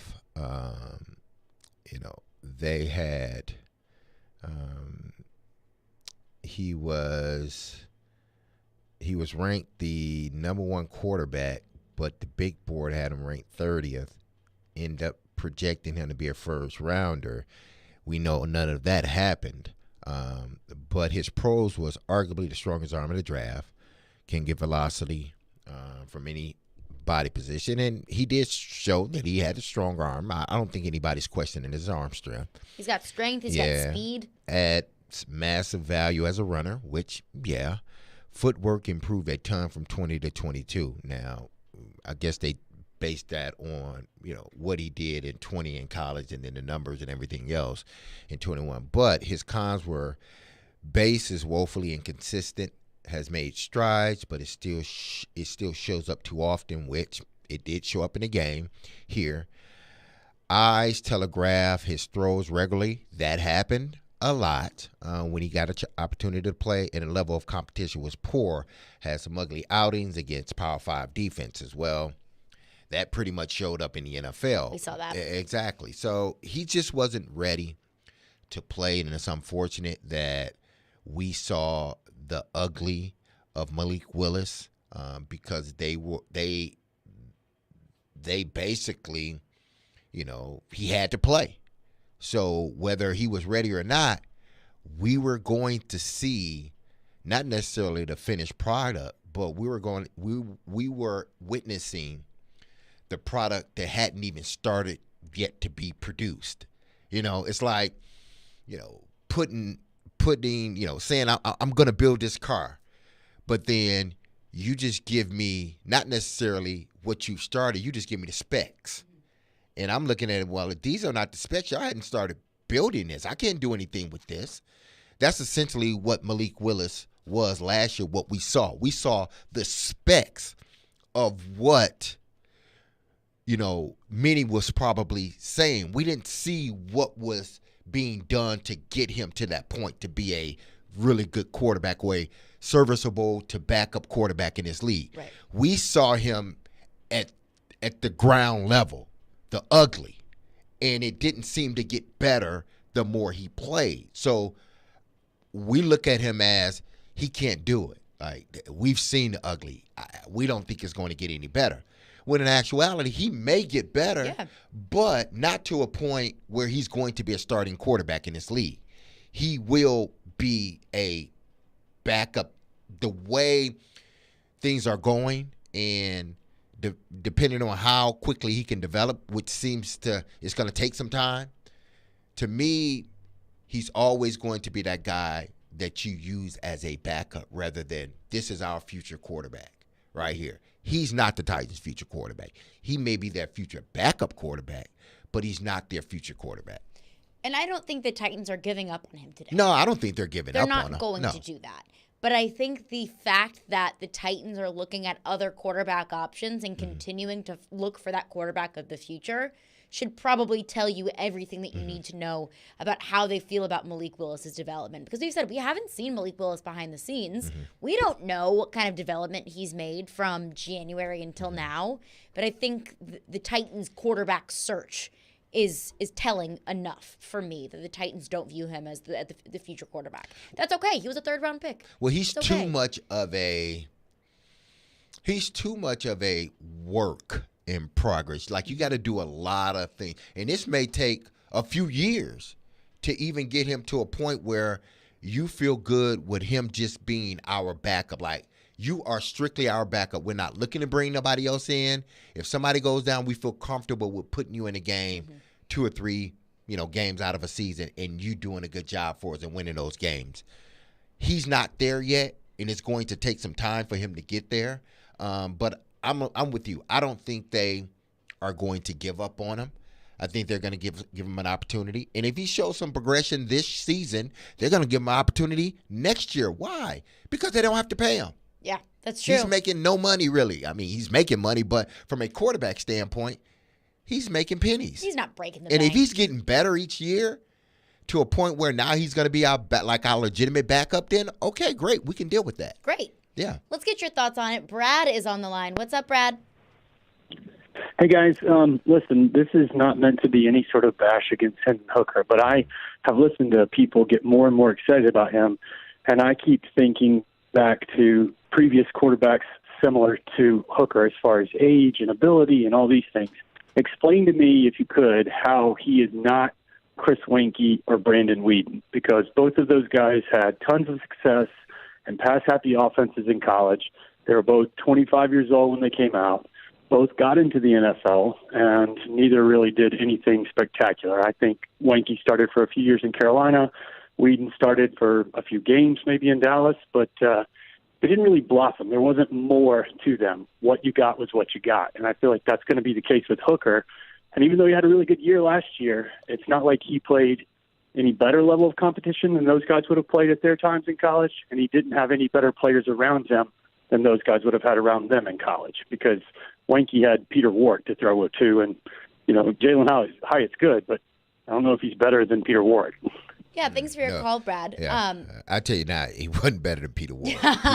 Peter Ward was a different guy at the collegiate level. But go ahead. But I don't think that you can look at every quarterback on the older side that was in a pass-happy offense, especially nowadays when every college offense essentially is pass-happy. And didn't those two guys leave a year to go play baseball or something? Chris Weinke was 30 when he got into the NFL. Yeah. He was 28 or 29 years old when he won the Heisman. He was older than Hendon Hooker. Hendon Hooker's on the older end of college quarterbacks, absolutely. But I think you're going to start to see that more and more. At least for the next couple of years. With the COVID year and transfer years. And, you're going to start seeing that a little bit more. I don't think it's fair to say, well, since they're older and they were in pass-happy offenses, then they're going to be busts. You have to look at the other things. You have to look at, actually look at them in a game and watch what they were able to do. I don't know if Hendon Hooker is going to be a Super Bowl winning quarterback. Nobody knows that. But I think that you have to look at what they did and their individual abilities beyond the age and beyond the system. Yeah, you have to. I think each particular player is different. They may be the same age, but it's, the characteristics of the player and what they can do is vastly different. Now, I mean, I remember Chris Winkie in college, but it's not like I, followed him like that in regards to trying to break him down because I was playing myself. So I wasn't trying to, I wasn't doing this. You were busy. Exactly. I was busy. So, maybe the things that because nobody is referencing. I could see if people was referencing like Winkie and all these guys that are older guys that didn't pan out in the NFL.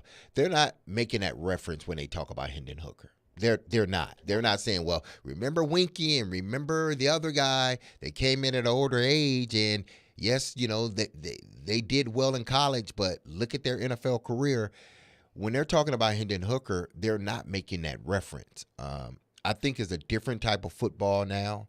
I think these kids are a lot more advanced in regards to the quarterbacks than they were 10, 15 years ago because now these kids go to camps when they're 5 and 6 and people are charting them. If they have any ability, somebody's there to try to guide them and make sure they maximize it. There's so much. That business is so lucrative now at getting a young player that has any talent and trying to groom that player, guy or girl, to be an exceptional athlete. Why? Because people are getting paid. I don't know if it was necessarily like that when Winkie and those guys came out. And I just think it's a different type of football. I don't think you can compare the 25-year-old that is coming out this year to the 25, 26-year-old that came out 15 years ago. I think that it's just totally two different, essentially it's two different sports. Yeah. It's the same sport, but it's two different sports. Football has changed so much. Yeah, it's changed so much. So I understand what the caller's saying. Yeah. Like what makes them different. I don't know. Because again, I didn't watch Chris Winkie or the other quarterback like that because I was playing myself. Had I had an opportunity to watch them, then maybe I would have been able to, pick out the characteristics. Are they the same? Are they different? Whatnot. But one thing I know about Hendon Hooker is this. He came in for one system. He learned another system very quickly. When he got his opportunity to perform, he performed at a high level. And that offense looked totally different when Hendon Hooker was underneath center rather than Mixon. Totally. 100%. And I think that fans will get a little bit a sour taste in their mouths about certain things if they don't work out. And that's fine. Fans are totally valid in thinking that. Like, I've heard a lot of Titans fans saying, don't take Jalen Carter because we've seen what happens with Georgia football players, Georgia linemen with behavioral issues. And it's like, if you are going to be deterred against any player coming out from the University of Georgia, you're going to miss out on a whole lot of talented football players. Exactly. I think it's the same thing. If you are turned off by an older quarterback that was in a pass-happy offense in college, you're probably going to be missing out on a lot of really quality quarterbacks or a lot of really quality players. Plus, Brandon Weeden and Chris Winkie were each 28 when they were drafted. That's a big difference. But isn't majority of these quarterbacks coming out in pass-happy offenses? It's just football now. It's football, yeah. It's just football. That's the difference between, we mentioned some of the Alabama quarterbacks from like the mid-2000s to 2010s era versus now. Think about like A.J. McCarron and Greg McElroy, who didn't do much in the NFL, and now look at all of the Alabama quarterbacks in the league right now. I'll throw Jalen Hurts into the mix. I know he's Oklahoma, Alabama, but Tua, Mac Jones, Jalen Hurts, soon to be Bryce Young. Now they're all in the NFL. I mean, football's just changed. It's evolved, and the NFL reflects that as well. 615-737-1025 is our phone number. We'll get back into your phones coming up next. Plus, what a former NFL quarterback, I'll say former, what he had to say that just made me giggle. We'll get into that coming up next. Caroline, Willie, D-Mace, and hey, Preds fans, if you want to win tickets in our Lower Bowl section 102, just text the keyword Superbook, all one word, to the game text line 615-737-1025, and you will be entered to win. Win with 1025 and 1063 the game, and you can win with Superbook. The college football season never stops. ESPN college football analyst Trevor Manich joins Stillman and Company every Tuesday at 4:30. They've got to do what Nick Saban in Alabama has done so successfully over the last 10 years. Presented by Houston Clinic Orthopedics on Nashville's best sports talk, 102.5 and 106.3 The Game and the Game Nashville app. 20 years ago, when Genesis Diamonds came to Nashville, this was one of the most expensive cities in America for diamond jewelry. Our radical approach and no middleman pricing changed that forever. And now we're doing it again, this time with lab-grown diamonds. We were shocked to find out what the other mall stores and the other big radio advertisers were charging. They sell their platinum 4-carat VS2 lab-grown earrings for $15,720. We sell them for $6,900. Their 3.08 carat lab-grown round diamond with G-Color VS2 clarity is $10,045. We sell it for $5,900. Looks like they might be going back to the old ways. If they're charging this much on lab-grown diamonds, kind of makes you wonder what else they're selling at the same outrageous markup. Nashville, we are not going backwards. At Genesis Diamonds, our non-commissioned trusted advisors are here to give you all the information with details you can trust and prices you can count on. Genesis Diamonds, Green Hills and Cool Springs. Hey, Robby, Stanley here. Grand slams, no-hitters, and double plays are back, and there's no better place to get on the MLB action than FanDuel, America's #1 sportsbook. That's because right now, new customers can step up to the plate with a no-sweat first bet up to $1,000. Just go to FanDuel.com/Rob to sign up, place your first bet, and get up to $1,000 back in bonus bets if you don't win. I really like what I've seen from the Braves so far this year. I think they're going to be good all season long. Aaron Judge picking right up where he left off last year as well. Stick with him for your home run picks. But you can take it any way you want to take it. Don't miss your chance to get a no-sweat first bet up to $1,000 when you join FanDuel today. Just go to FanDuel.com/Rob to sign up. FanDuel, official partner of Major League Baseball. Major League Baseball trademarks used with permission. Must be 21 or older and present in Tennessee. First online real money wager only. $10 deposit required. Refund issued as non-withdrawable bonus bets that expire in 14 days. Restrictions apply. See full terms at FanDuel.com/sportsbook. Got a gambling problem? Call the Tennessee Red Line at 1-800-889-9789. 312 Pizza Company is your spot for the best Chicago-style eats right here in Nashville. From thin crust pizza to deep dish pizza to Italian beef sandwiches and Chicago dogs. Doesn't get much better than that. Until now. 312 Pizza Company is now serving up their award-winning pizza by the slice. All day, every day. Don't have time to wait for a full pie? No problem. Get a slice instead. Order a full pie but want a little more? Add another slice. Do it.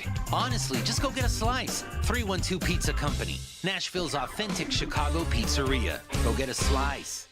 Hey, it's Jared. Are you looking to move? If so, do yourself a favor and reach out to my friends at TriStar Moving. You can be assured your move will be stress-free because they've got new utility vans to help with pack jobs to separate your high-value or fragile items from the bulk of your furniture, and their movers are carefully picked and highly trained. No one in the game is doing this. TriStar Moving is raising the standard in the moving industry. When you're ready to move, give them a call. TriStar Moving, 615-640-1219, or online at nationalmoving.org/radio, and tell them Jared Stillman referred you for 10% off. That's TriStar Moving. Sometimes he gets lonely and needs some company. 10 for 17 for 45 yards in his career with 1 interception. This is one of those years where it's a step back for them. And that'll create more one-on-one situations and make it easier for him to throw the ball down the field. It's Stillman and Company. You've got real talent. With Jared Stillman. Weekdays from 2 to 6 on 102.5 and 106.3 The Game. And the Game Nashville app. having some fun in the midday. Okay, that's really fun. This is Caroline, Willie, and D-Mace. It's a good source of energy because it's live. On 102.5 and 106.3 The Game and the Game Nashville app. I know a lot of people have a lot of things to say in regards to my future in the NFL, and I wanted to set the record straight by saying this is how I feel. There ain't 32 guys that's better than me, but I also know that I could also be a backup, and I'm willing to be a backup. Players that I will back up. Number one, I'll back up Deshaun Watson. It goes without saying, me and Deshaun Watson's relationship, he was on my 707 All-Star team. I've grown to admire the person, the athlete that he is, going through a lot of turmoil, but I believe that's behind him. My number two person would be wherever Lamar Jackson decides to go. Number three will be Justin Fields, another C1N product. Number four will be Tua Tagovailoa. Number five will be Malik Willis, another C1N All-Star representative.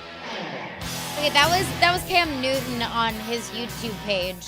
And this is following up a statement that he made a few months ago, maybe a few weeks ago. And he said, I'm not going to be a backup quarterback in the NFL. But I have a lot of things to break down about that. First of all, when can beggars be choosers? I thought that, it's like, listen, how can you sort of pick out who you want to back up and who you don't? You don't have a job right now, at least not in the NFL. No, and the last time that he played, when he was in Carolina, he went 1-6 in the 7 games that he played in Carolina. He has, I want to say, maybe 2 years ago when he was with the Patriots, he had like 8 touchdowns and 10 interceptions. And last year with Carolina, I don't have his stats up in front of me right now, but he had like 4 touchdowns and 6 interceptions. The last 2 seasons that he actually has played, not counting last year where he didn't even play, he didn't even really look that good. No, he didn't. I appreciate Cam's confidence in himself, but you cannot make those sorts of demands if you want to play in the league and then say, I will only be a backup to these select few quarterbacks. And why only those quarterbacks? Because Malik Willis isn't a starter in this league. That was my second point. Like, who said Malik Willis was going to be a starting quarterback? You want to be a third string behind Malik? I don't get his rationale of how he or why he chose to pick these particular quarterbacks. Listen, Cam was once a top 7-5 quarterback. He was a top 5 quarterback in this league at one point in time. The year he won an MVP, he might have been the best quarterback in the National Football League. That particular year, obviously he was because he won MVP. Took his team to a Super Bowl. But I think after that, with the injuries that mounted up and everything else, he's not that same quarterback. Not to say that he's a bad quarterback, because I think Cam he's a quarterback in this league, but he's not a starting quarterback.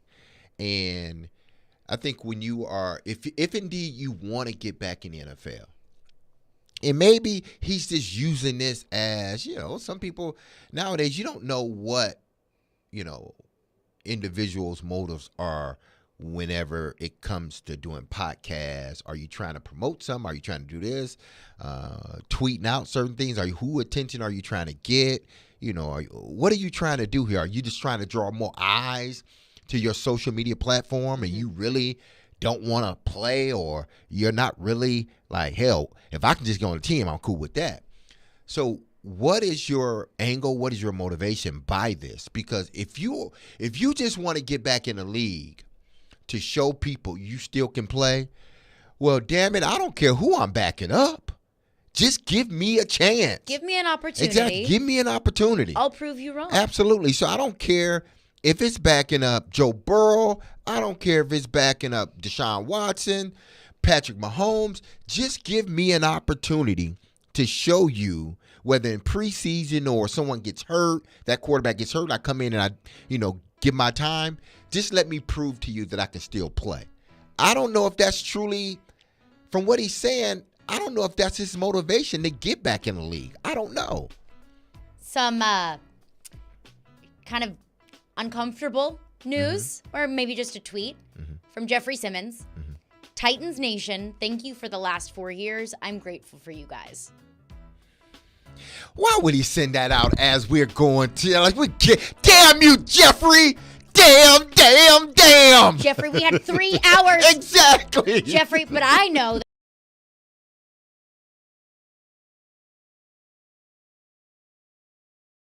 what? So I think that will be coming up next. I don't know for certain, but I have a hunch. That's going to do it for us today. We'll be back Monday at 11 a.m. Stillman and Company is up next. Everyone enjoy the holiday weekend. Be love and love on somebody. Peace. Have a great day, guys. Enjoy the sunshine. ElectronicExpress.com. We make it happen. Do you take